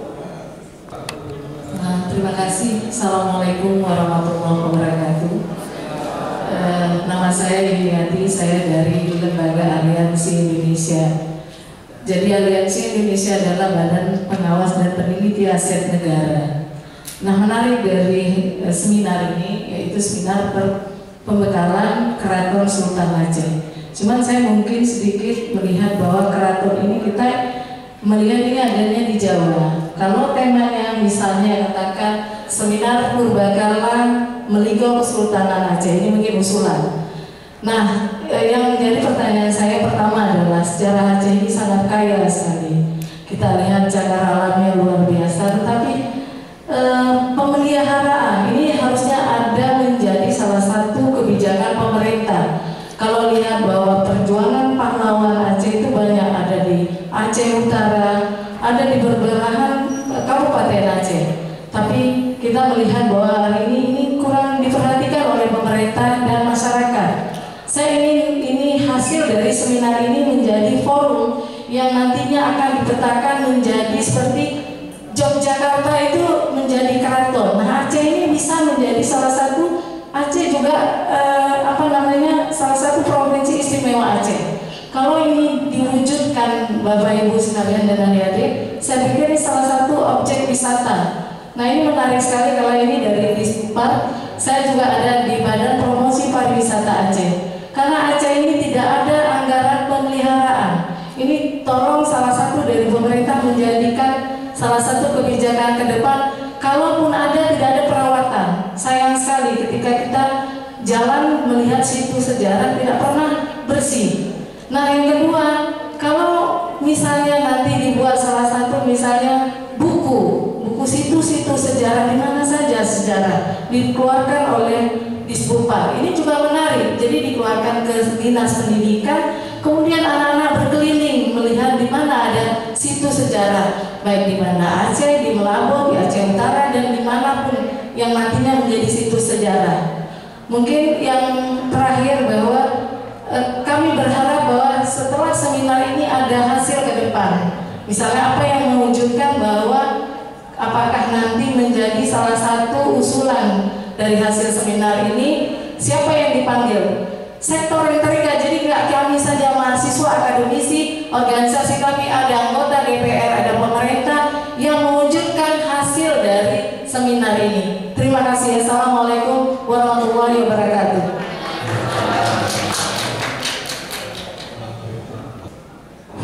Assalamualaikum warahmatullahi wabarakatuh. Terlebih dahulu perkenalkan, nama saya Dr. Seap. Saya mahasiswa Winaraniri, jurusan Sejarah dan Budaya Islam. Kebetulan narasumber saya yang buat depan adalah salah satu dosen saya, dosen mata kuliah, dan salah satu lagi Pak Yudi selaku pembimbing magang. Saya pernah magang di Disbupar. Jadi sangat menarik tadi yang dikatakan oleh dosen saya, bahwasannya di Aceh Selatan, terutama di Klur, memang sampai sekarang masih banyak sumber daya alam seperti yang dikatakan dulunya Aceh kaya dengan emas. Bahkan kalau kita bilang sekarang di daerah Klur Tengah masih banyak para orang asing dari luar untuk mengambil emas, namun hasilnya dinikmati oleh orang-orang luar gitu. Jadi begitu juga dengan yang dikatakan Bapak tadi, seperti pahlawan kita itu Cut Ali, itu dijadikan salah satunya namanya itu sebagai bandara, sebuah bandara di daerah Tembangan, dan juga raja-raja lain yang masih sangat sekarang kalau saya lihat sangat terbengkalai, apalagi sungguh disayangkan bahwa para raja-raja tersebut sebenarnya besar pengaruhnya, namun dilupakan. Apalagi daerah kami, terutama daerah Klur sangat terpencil, sehingga seperti Raja Pekan, kemudian ada Raja Bantai Saidi, itu sangat dilupakan namanya, padahal pengaruhnya sangat besar. Ini saya harapkan kepada terutama yang di Disbupar untuk setidaknya sampai ke daerah barat selatan sana untuk membawa Aceh Selatan itu kayak juga ada juga pahlawan-pahlawan dari Aceh ini. Jadi saya ingin menanyakan, kalau pada masa dulunya Keraton Kesultanan Aceh ini kaya dengan emas, kaya dengan sumber daya alamnya, namun kita lihat sekarang sungguh sangat disayangkan dan jauh dari ekspektasi. Bagaimana kita lihat sekarang, kalau kita lihat Aceh sekarang sangat mundur, sangat mengalami kemunduran gitu. Jadi mengapa, apa pengaruhnya dari kerajaan Kesultanan Aceh yang kaya sekarang sangat mengalami kemunduran? Jadi begitu yang ingin saya tanyakan. Terima kasih. Assalamualaikum warahmatullahi wabarakatuh.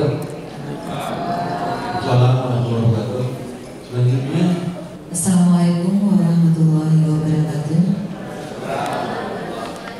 Terima kasih atas kesempatannya.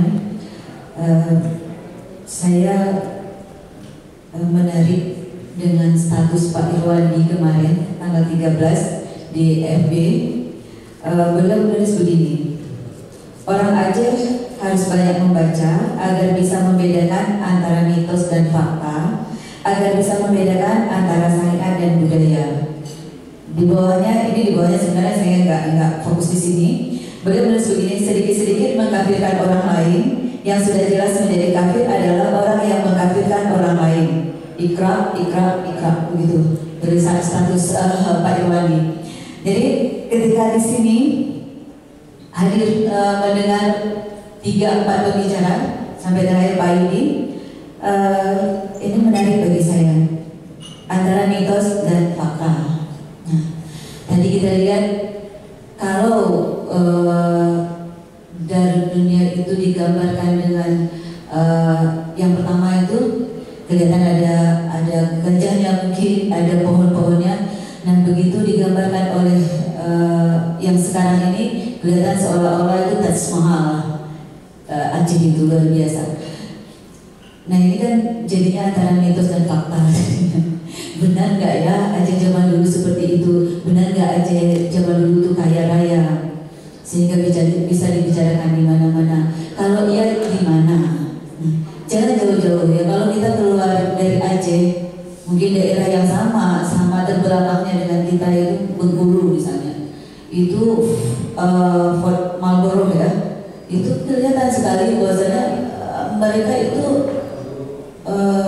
meriamnya masih bagus, tertata semuanya bagus, ada peninggalannya, bisa dikatakan itu benar, tidak mitos, karena kita bisa datang ke sana melihat kembali. Nah kalau dari dunia mitos fakta ini menarik. Ada mungkin ini kesempatan bagi kita untuk mencari kebenaran itu. Nah seorang pimpinan kita sekarang meragukan itu dan menulis di statusnya. Artinya kita sekarang bekerja untuk mencari kebenaran. Apa benar kita kaya? Apa benar yang dituliskan itu ada beberapa foto-foto mungkin yang kita lihat diterbitkan sekarang. Aceh itu nggak kaya kelihatannya, orangnya miskin-miskin kelihatannya, kecil-kecil, hitam-hitam.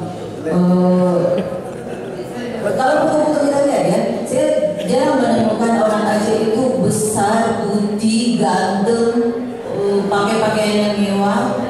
Nah, itu jarang kalau kita melihat itu. Jadi kalau dari situ faktanya orang Aceh nggak kaya. Dari situ orang Aceh nggak kaya, dari situ ya.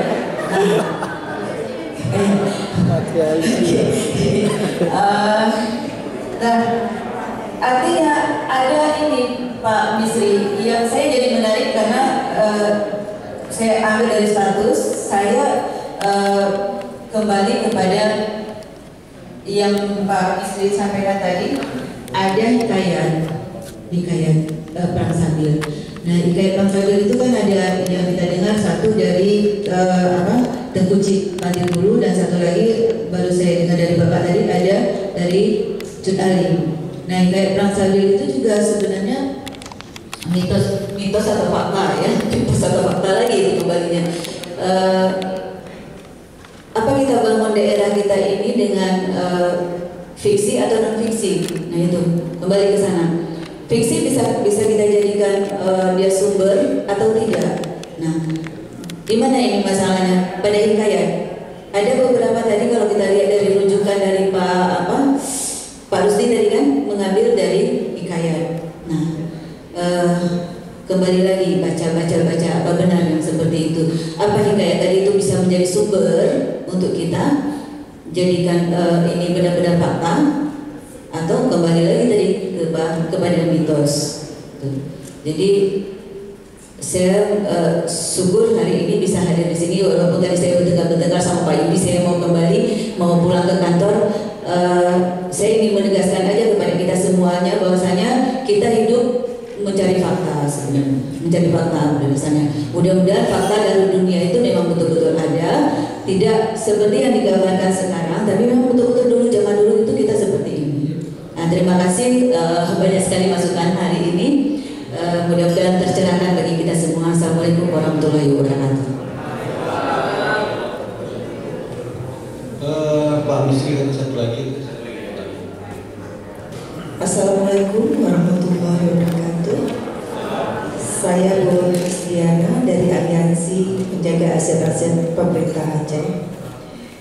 Jadi saya lihat Pak Yudi tadi sudah memaparkan peta tata letak kerajaan Darussalam, kerajaan Aceh. Jadi dari situ kan sudah terpetakan tanah-tanah aset-aset kesultanan kerajaan Aceh yang otomatis menjadi punya pemerintah Aceh.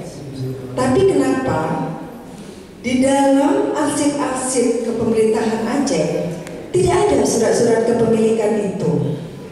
Dan kita sangat kesulitan mencari data-datanya, sedangkan Pak Yudi sudah punya peta-petanya. Kenapa nggak bisa menjadi dasar itu Pak Yudi untuk diajukan ke aset pemerintah Aceh? Begitu saja, terima kasih. Assalamualaikum warahmatullahi wabarakatuh. Ibu, pertama, terima kasih Bapak Ibu, saudara-saudara yang sudah memberikan tanggapan seperti menarik semua ini. Dan kelihatannya ini banyak yang nggak ngomong data nih, namanya maksudnya mensahikan data, bukan, tapi lebih pada analisis, lebih munculkan fakta, kan? Yang pertama, mempersoalkan perihal pemeliharaan. Betul ada nyamuk. Mentalitas bangsa kita, masyarakat Aceh kurang pelihara. Kalau saya lebih jauh, saya katakan sama anak-anak saya, orang kita pandai membeli, tidak pandai memelihara. Itu menjadi kadang seseorang berbudaya atau tidak sebenarnya. Orang yang nggak bisa memelihara, itu tingkat budaya, janganlah peradaban, tingkat berbudaya itu rendah, konsumtif, beli memelihara. Hebat orang di Jawa, beruang, yang beruang, tempurung itu kalau belakang rumah saya mengguni, ya kan? Mereka sumber kehidupan di sana itu. Ya, itu batok kelapa itu. Batok kelapa, kalau yang kelapa tua itu untuk apa? Kalau yang muda, ruangan ini nggak ada satupun yang yang produk seperti itu. Di sana kalau acara-acara di Pulau Jawa, di hotel berbintang, beruak-beruaknya itu naik kayak emas, jadi begini-begini ya Pak, jangan sakit. Memelihara dan kreativitas. Jadi memang kalau mau kita bongkar sebagai autokritik pada pribadi sendiri, inilah begini adanya. Gak kayak kita mengoceh diri kan, tapi kita harus katakan, kalau saya harus katakan seperti itu. Positus perlu memang, sehingga paling kalau nggak salah jadi ya, yang heritage dia, ini Indonesia salah satu ini. Pak Alfian, mana Pak Alfian? Insya Allah jadi, insya Allah akan ada buku saya termasuk sebagai penulisnya, insya Allah. Beberapa entry, ya. Hari ini memang arahnya ke sana. Ada upaya untuk bagaimana melegalkan di atas tulisan. Ini kalau berhasil keluar ensiklopedia kebudayaan Aceh, lagi ditulis ini, lagi susah-susahnya ini. Per orang 30 entry, saya termasuk. Saya alhamdulillah sudah selesai, kasarnya dulu gitu, sudah selesai. Belum saya diskil lagi. Saya sudah setor 30 entry, sudah saya setor. Jadi ada 30 penulis, 20 berarti ada 600 entry akan jadi satu buku ensiklopedia kebudayaan Aceh tebal dijadikan lagi. Dan itu gimana ya? Hal-hal unik yang kadang-kadang nggak pernah kita dengar lagi akan ada sana. Saya malah mencoba menggapai bukan hanya yang bahas dari kultur Aceh, tapi ada yang dari Singkil, dan yang dari 30 itu ada yang dari Klur, bisa pakai juga yang Tenggara, Alas, adalah pokoknya sana satu sini satu pokoknya ini yang dikatakan Aceh, yang berbahasa Aceh itu bukan, yang berbudaya Aceh itu. Nah, jadi insya Allah situs sejarah itu akan ada. Kalau berhasil, ini penulisnya nanti ini, penulisnya serius, akan ada Aceh Heritage. Nanti peninggalan pusaka Aceh itu akan terekam dalam tulisan insya Allah. Pasca seminar ada hasilnya. Ini sama Pak Yudi kita serahkan nanti. Ini sama Ibu Kemala ini. Beliau nanti yang pikirkan nih. Kalau kita kan ngomong doang ini kan. Jadi betul. Kemudian saudara saya perwujudan sebagai begini dia. Kalau saya memahami antara kebudayaan dan pariwisata itu dia match. Budaya itu adalah hasil kreativitas kan, hasil cita rasa karsa manusia. Itu kan itu yang disebut dengan kebudayaan itu kan. Nah, hasil cita rasa karsa itu ada keindahan di sana, ada efektivitas manfaatnya jelas itu kan. Orang tidak akan tahu punya kita sehingga jika tidak kita pamerkan, pasarkan. Memamer, memasarkan itu urusan pariwisata. Jadi tepat sebenarnya Dinas Kebudayaan dan Pariwisata itu dia memang bekerja dalam satu ranah, menciptakan, memproduk, kemudian mempamerkan, mempromosikan. Itu seharusnya seperti itu. Jadi kenapa tidak misalnya segala sesuatu sebagai produk kebudayaan di Aceh, apalagi kalau dikatakan peradaban Aceh, unsur peradaban Aceh untuk diekspos, kenapa tidak kan? Orang akan melihat. Tadi kami dengan Ibu di Melawati memperlihatkan bagaimana majunya museum di Kuala Lumpur, di Malaka maksudnya. Orang nggak lihat lagi misalnya orang bikin wahpli misalnya, datang ke dapur bikin wahpli, enggak. Tapi ditampilkan suatu ruangan begini, di videokan, mulai wahpli tinggal tekan kenop, wahpli, wah tampil di layar. Iya kan? Ranu, sirih umpamanya. Bagaimana menyusun ranu untuk urung kawin? Enggak lagi jak balok-balok ranu mulai akhirnya dari paling parah mulai kerennya tinggal tampil. Itu kumpulan yang itu semua namanya museum. Ini museum kita coba lihat hari ini. Ya, museum kita hari ini Bu Junaidah ini. Pikirkan ini harus itu pikirkan. Jangan yang lama-lama itu aja dibayang baca sana, tapi apa progresnya, apa kemajuannya harus terus diciptakan. Jadi museum itu budaya yang namanya budaya dia dinamis. Dia dinamis, ada progres dia. Tampilkan itu sesuatu yang saya pikir jika mau melihat Aceh dengan segala peninggalan, dengan segala kreativitasnya harus diwujudkan seperti itu. Orang sudah menampilkan dalam bentuk visual. Kita masih jingki mentong jingki yang kita tayangkan sana kan ya boleh, harus ada kan, tapi nggak harus dari uangnya ke sana, nggak harus. Saya pernah datang ke Museum Budaya Kapi, sana ada duplikat, ada yang aslinya.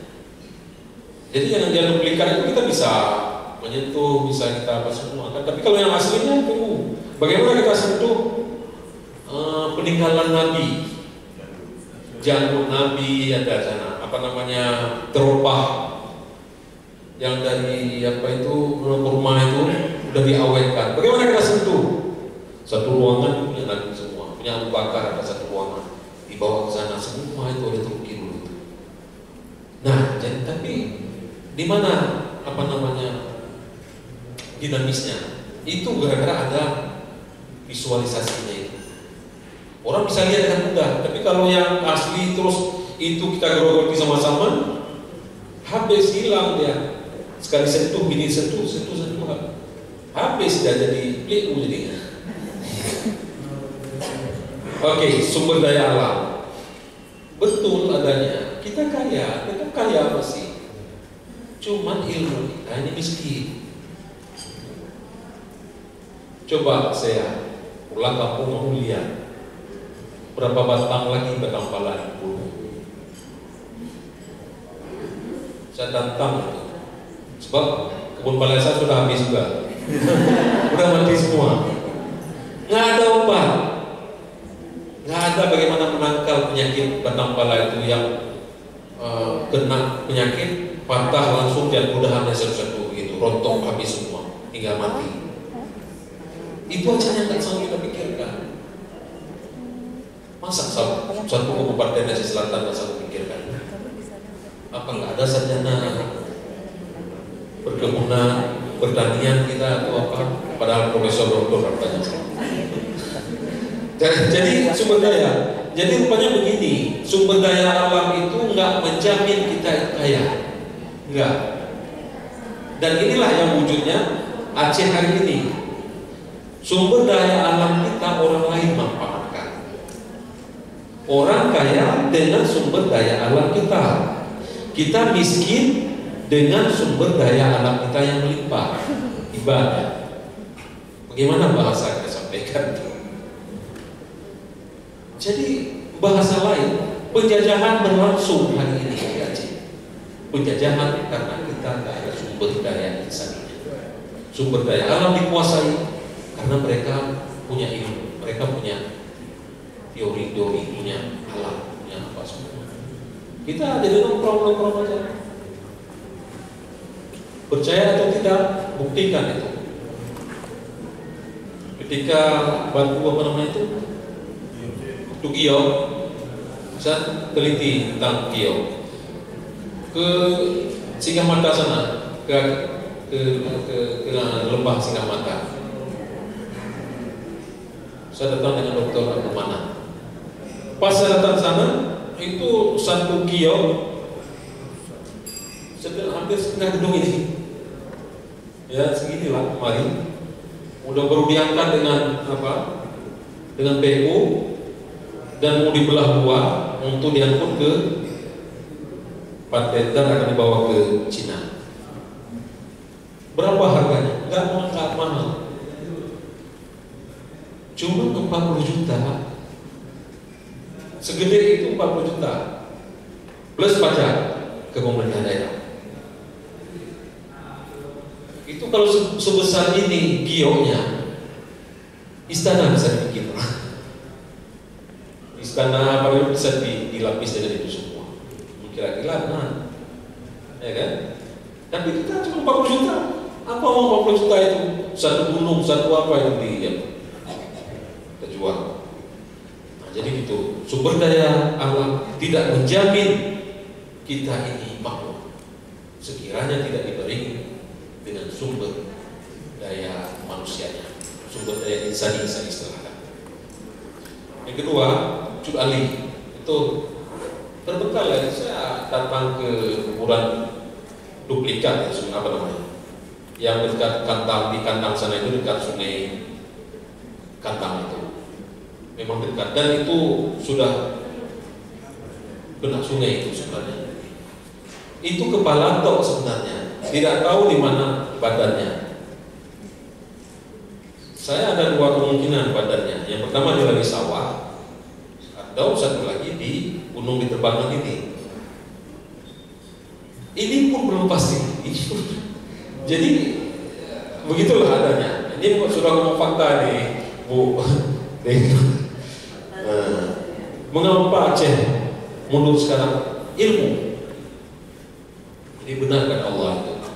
Jika kamu mau apa dengan ilmu, ya mau membangun duniamu dengan ilmu, mau membangun akhiratmu dengan ilmu. Nggak ada ceritanya, ya kan? Dan orang yang berilmu itu insya Allah diangkat derajat oleh Allah. Beberapa derajat. Jadi tak usah takut jadi ilmuwan. Ya miskin nggak apa-apa, tapi derajat kita naik. Ya kan? Yarfa'illahu alladhina amanu minkum walladhina utul ilma darajat. Ya, Allah kata. Allah akan mengangkat derajat beberapa derajat orang berilmu itu. Yarfa'illahu alladhina amanu, dan orang yang beriman di antara kamu minkum walladhina utul ilma darajat. Jadi gitu. Kemudian Ibu baca betul. Nah, ini langsung kan? Langsung aja. Baca ilmu ujungnya. Banyak baca, banyak ilmu. Dan yang paling penting ini lagi. Membaca itu banyak. Ada temuan terakhir. Banyak baca itu kita anti pikun jadinya. Malas membaca, cepat. Itu singkatnya aja gitu. Kalau mau cepat-cepat pikun, tidak usah baca-baca. Dan Allah sudah berikan porsi untuk kita. Misalnya 100%, kita mau seperti itu. Yang terpakai 0,5% umpamanya. Kan masuk akal. Kalau nggak terpakai jadinya, kalau bisa berkarat ya. Itulah masalah yang pikun pada akal kita. Jadi gitu aja singkatnya. Mau cemerlang kok apa namanya, orang yang menggunakan akal maksimal itu, mohon maaf ini kalau ingin saya teruskan, orang psikologi katakan itu dengan pemanfaatan akal maksimal, orangnya yang biasa-biasa tapi udah nampak ganteng, udah nampak cantik dia, entah ya, iya karena dia gitu. Bicara lain saya itu mengajak kita membaca. Dan dunia itu ada, bukan cuma dalam kita menyampaikan ini. Kalau hati-hati jadi jatuh mitos. Kalau hati-hati jatuh mitos. Kenapa saya mengawali dengan ungkapan seorang pelancong? Dia melihat sendiri, insya Allah nggak mitos. Masa seorang Perancis, satu lagi sebenarnya saya mau sandingkan, Nuruddin Ar-Raniri yang dalam Musnadus Salatinnya itu, tulisannya itu adalah real, karena dia pernah hidup di Aceh, keluar masuk istana mulai zaman Iskandar Muda dan paling lama zaman Iskandar Sani, dia keluar masuk sana itu. Nah ketika tulisan dia apa?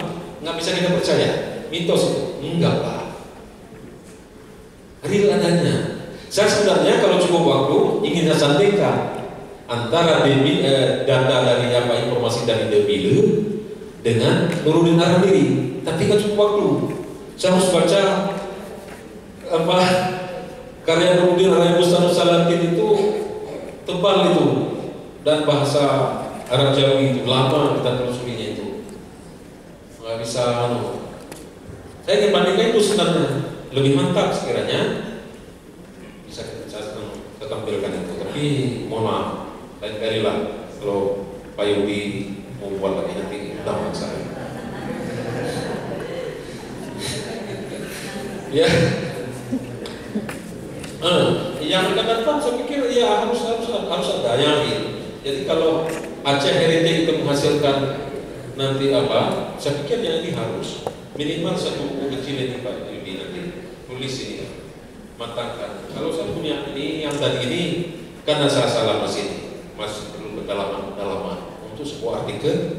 Nanti ada 4 makalah ini kumpulkan, minta kembali edit, berikan honorarium menulis serius, nanti tidak perlu jadi buku, nanti bisa dibaca orang. Saya pikir gitu. Hikayat Perang Sapi, Bu, betul.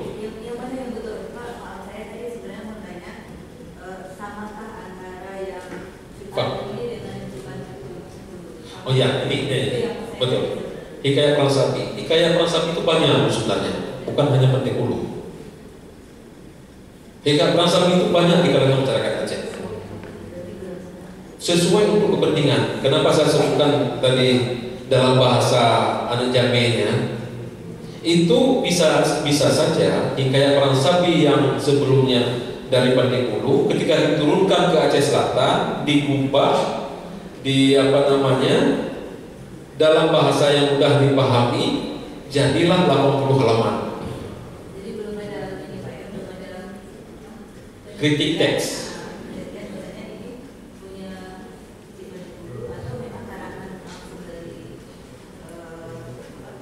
Cut Ali, itu Cut Ali.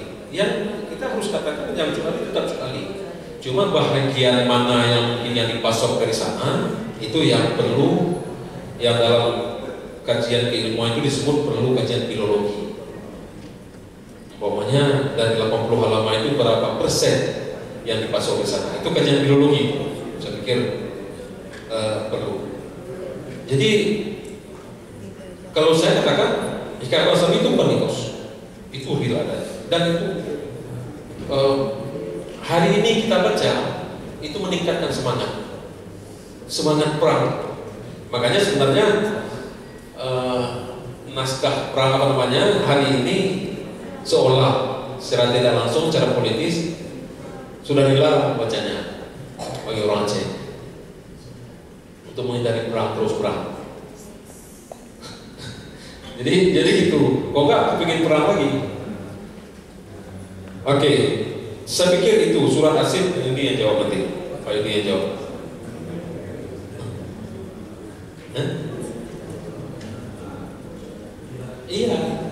Iya betul kemunduran. Tapi kemunduran itu faktornya kenapa? Baca. Karena kurang baca. Kalau saya katakan kenapa mundur orang Aceh? Karena kurang membaca. Coba hari ini, kalau mau jujur kita hari ini bukan nggak ada sarjana, bukan nggak ada profesor, bukan nggak ada doktor, bukan nggak ada apa. Tetapi apa produk dari kesarjanaan kita hari ini yang bisa mencerahkan anak bangsa? Apa temuan? Ini akhirnya kan kita harus angkat salut sama seorang anak yang masih sekolah yang bilang saya pada penonton itu listrik udah dikontrak dengan dia. Yang gitu-gitu kita yang nggak ada. Kuliah tapi nggak menghasilkan, nggak memprodukkan. Jadi kalau saya ini lebih promosi, tapi bukan promosi sebenarnya. Saya mungkin secara langsung saya paksakan anak-anak saya ini saya paksakan apapun saya mengajar Quran yang dekat dengan Quran. Makanya setiap semester saya memerintahkan hafalan pada mereka. Satu juz minimal 5 surat yang panjang. Kenapa? Karena kajian-kajian yang sejarah atau apa semua benar adanya, tetapi kalau jauh dengan Al-Quran dia akan dekat dengan syaitan. Itu kali-kali saya jauh dengan Al-Quran maka akan dekat dengan syaitan. Dekat dengan Al-Quran insya Allah akan dekat dengan Tuhan. Kenapa? Karena Al-Quran itu firman Allah. Mendekati kita dengan firman Allah, insya Allah kita akan dekat dengan Allah. Jadi gitu aja kali-kalinya. Kalau menurut saya gampang-gampang aja. Jadi kalau kita mau bersuka-suka dekat dengan setan itu jauhkan akibatnya itu. Iya, nggak boleh silakan. Ya saya kira demikian dan itu akan menunjukkan peningkatan Belanda itu nanti jadinya kan. Ya, terima kasih. Assalamualaikum warahmatullahi wabarakatuh. Waalaikumsalam. Terima kasih Pak Bisri ya. Menjelaskan atau menyampaikan beberapa pertanyaan dari Pak. Selanjutnya kepada Pak Yudi untuk menyambung kembali apa yang tadi ditanyakan. Terima kasih Pak Moderator. Sebenarnya sudah dijawab semua rasanya sama Pak Bisri. Cuma mungkin ada yang mau saya jawab. Yang bagian saya. saya mau menanggapi dulu tanggapan dari Ibu Dik Marwati. Saya berlaku alur mundur dalam menjawab. Jadi kalau Ibu Dik bilang Bengkulu, saya pernah ke Bengkulu itu. Orang Aceh kurang kreatif termasuk saya. Orang Bengkulu menamakan sebuah telaga kecil itu bernama Danau Dendam Tak Sudah. Saya di atas pesawat langsung dalam berniat harus saya datangi. Dari nama saya wajib datang.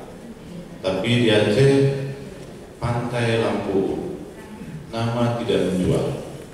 Kemudian Waduk Kelili, kenapa nggak kasih nama yang aneh? Itu Danau Dendam Tak Sudah. Kita tanya pun nggak tahu jawab. Kenapa namanya Danau Dendam Tak Sudah? Mulailah mengarah, muncullah mitos. Padahal Belanda membuat untuk penampungan air, apa tuh embung, seperti itu. Jadi kalau Bengkulu, saya pernah ke Bengkulu dulu. Jadi kreatifnya kurang. Kenapa kreatif kurang? Mungkin kurang membaca. Kenapa kurang membaca? Karena kalau dulu belajar ini Ibu Budi, kok sekarang langsung pegang Android. Jadi banyak yang harus dibenahi. Tapi bagus. Kemarin kita buat SMA untuk cerita sejarah, storytelling. Itu anak-anak SMA sangat kreatif. Berarti dalam hati saya cuma saya yang kurang kreatif.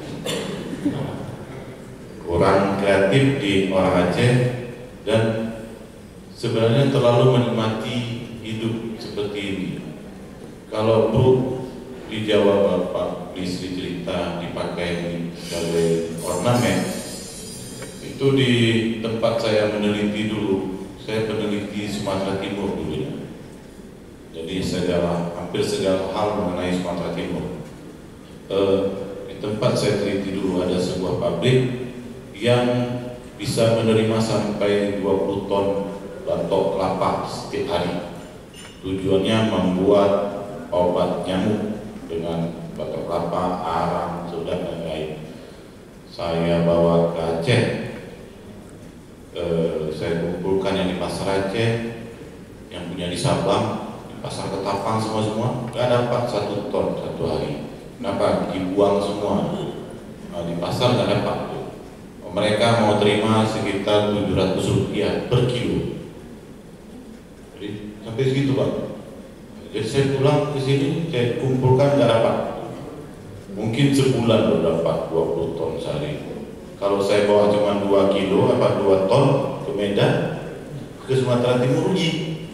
Angkutannya terlalu mahal. Jadi kita tidak mampu seperti itu.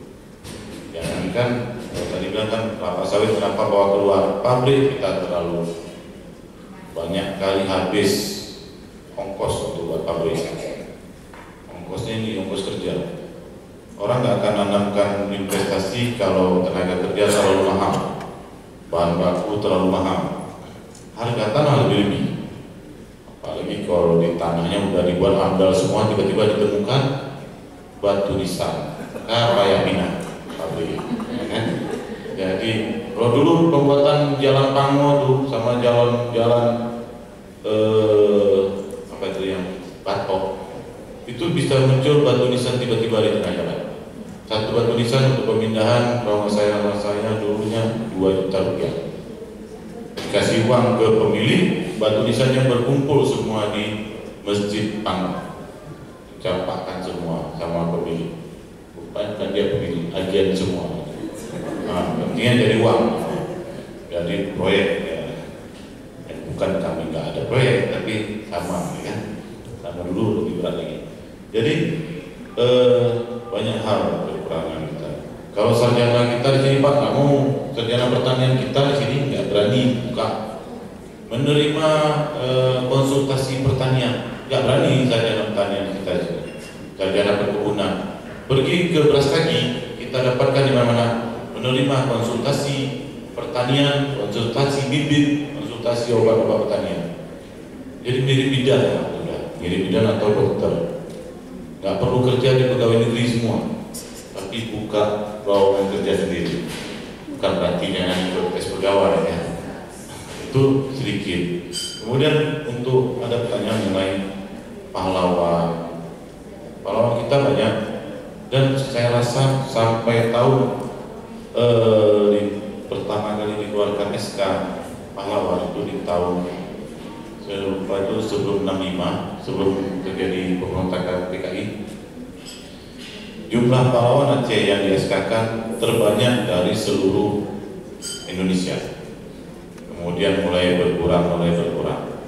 Jadi sampai hari ini pahlawan Aceh masalah 6. Sumatera Utara cuma ada 1. Yang satu lagi pun tinggal di Sumatera Barat tapi lahiran Sumatera Utara.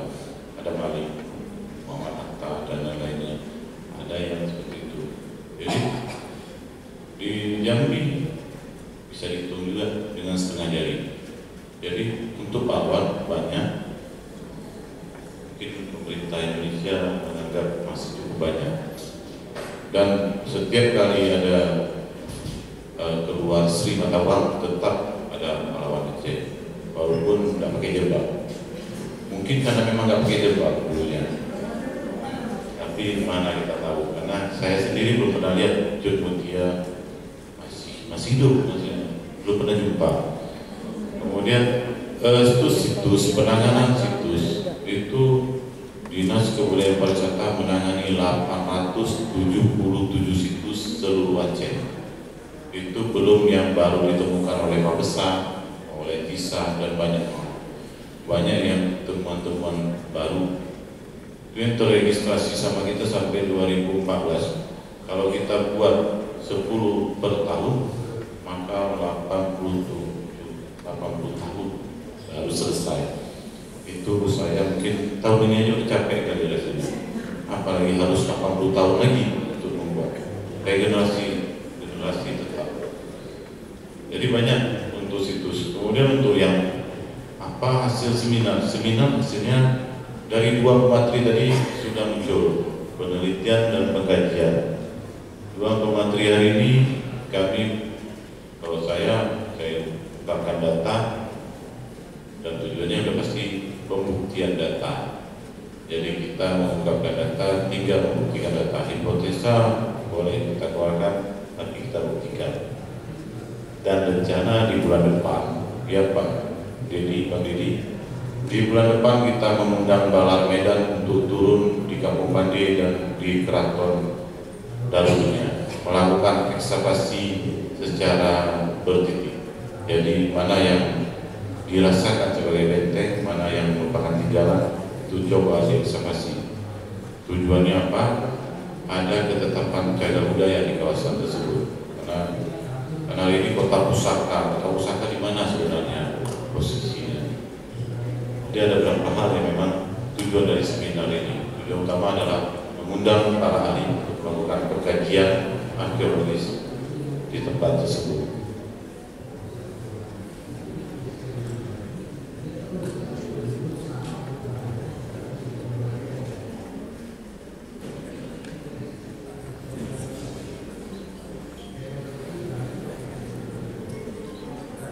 Kemudian ada pertanyaan mengenai arsip Belanda. Sumber Belanda ini seperti mencari jarum di dalam jerami. Tidak bisa bahasa Belanda mungkin adalah kendala. Kalau kita bisa bahasa Belanda agak luar biasa. Tapi sumber Belanda sangat-sangat sulit kita dapatkan kalau kita tidak mencarinya. Jadi orang Belanda tuh nggak ngasih kita, ini baca, nggak ngasih. Saya kuliah di jurusan sejarah, saya belajar bahasa Belanda selama 4 tahun, tapi nggak pernah orang Belanda ngasih saya. Yang dikasihnya kamus, kamu belajar kamus ini. Kita membaca mungkin Snok itu nasihat-nasihat Snok kepada pemerintah Belanda. Ada Snok menulis dalam buku, kemudian ada surat-surat Snok kepada gubernur Hindia Belanda. Surat-surat nasihat-nasihat Snok yang orang sekarang baca bukunya, buku antropologinya, surat-suratnya pernah tidak baca. Saya pernah membaca itu di perpustakaan kami di Sumatera Utara. Kemudian mengenai Aceh Timur, kemudian ada permintaan dari 27 lebaran Aceh untuk mengaktifkan kembali Kesultanan Aceh. Itu menandakan Kesultanan Aceh sudah dibubarkan oleh pemerintah Hindia Belanda. Ada surat, kemudian ada surat mengenai 4 ulama besar Aceh menyatakan bergabung dengan Indonesia. Hari ini ada yang bilang tidak pernah, tapi ada surat tersebut. Ada surat tersebut. Kalau orang suka kali itu orang Kodam selalu datang tuh tiap 17 Agustus. Di mana surat tadi? Saya tunjuk tempat. Itu di pustaka itu. Dia aja tanda tangannya lengkap. Yang bilang muda wali tidak pernah meneket. Ada teketannya di sini. Kan mungkin dipalsuin. Arsip-arsipnya seperti itu. Tapi di arsip kita di sini masih kurang kelimpahan. Di arsip Republik Indonesia cabang Aceh masih kurang bahan. Walaupun kenapa? Karena ada pembedaan antara naskah kuno dengan arsip. Kalau naskah kuno di tempat lain digabungkan di dalam arsip, sementara di sini terpisah. Dan arsip-arsip di sini banyak mengalami kerusakan ketika tsunami dan lain-lain. Kalau Belanda jangan diminta arsipnya, nggak akan dikasih sebelum kita berusaha mengambilnya. Kemudian tanah-tanah itu, tanah Kraton itu yang tadi dibilang Belanda tidak pernah mewariskan tanah kepada pemerintah Indonesia. Pemerintah Indonesia yang mengambil tanah tersebut. Kalau memang model mengambil atau mewariskan, maka Lamdingin dan Lambaruskep harus kita serahkan kepada keturunan Jamalul Alam Badrul Munir. Karena saya pernah lihat surat pembelian tanahnya yang diteken oleh Tengku Dimuli. Itu pernah. Itu surat tersebut di Malaysia bisa dilihat dalam buku Arsipel 21. Itu disebutkan bahwa surat kepemilikan tanah Lambaruskep dan Lamdingin disewakan kepada Belanda untuk menjadi lapangan tembak. Makanya namanya Lambaruskep. Skep itu geser sedikit, geser sedikit, keker. Jadi kalau memang itu tidak ada yang namanya milik pribadi. Sebelum perang Cumbo, semua tanah dikuasai oleh Belanda. Setelah Cumbo, semua tanah dikuasai masyarakat. Kalau kita mau kembalikan ke sejarah, maka saya terpaksa pindah dari rumah saya. Ya, jadi kalau dulu berdebat soal tanah dengan tetangga, Pak. Ini tanah kamu dari nenek moyangnya itu. Nah, idul hanate, hanate hanatano. Semua yang bukan T adalah budak.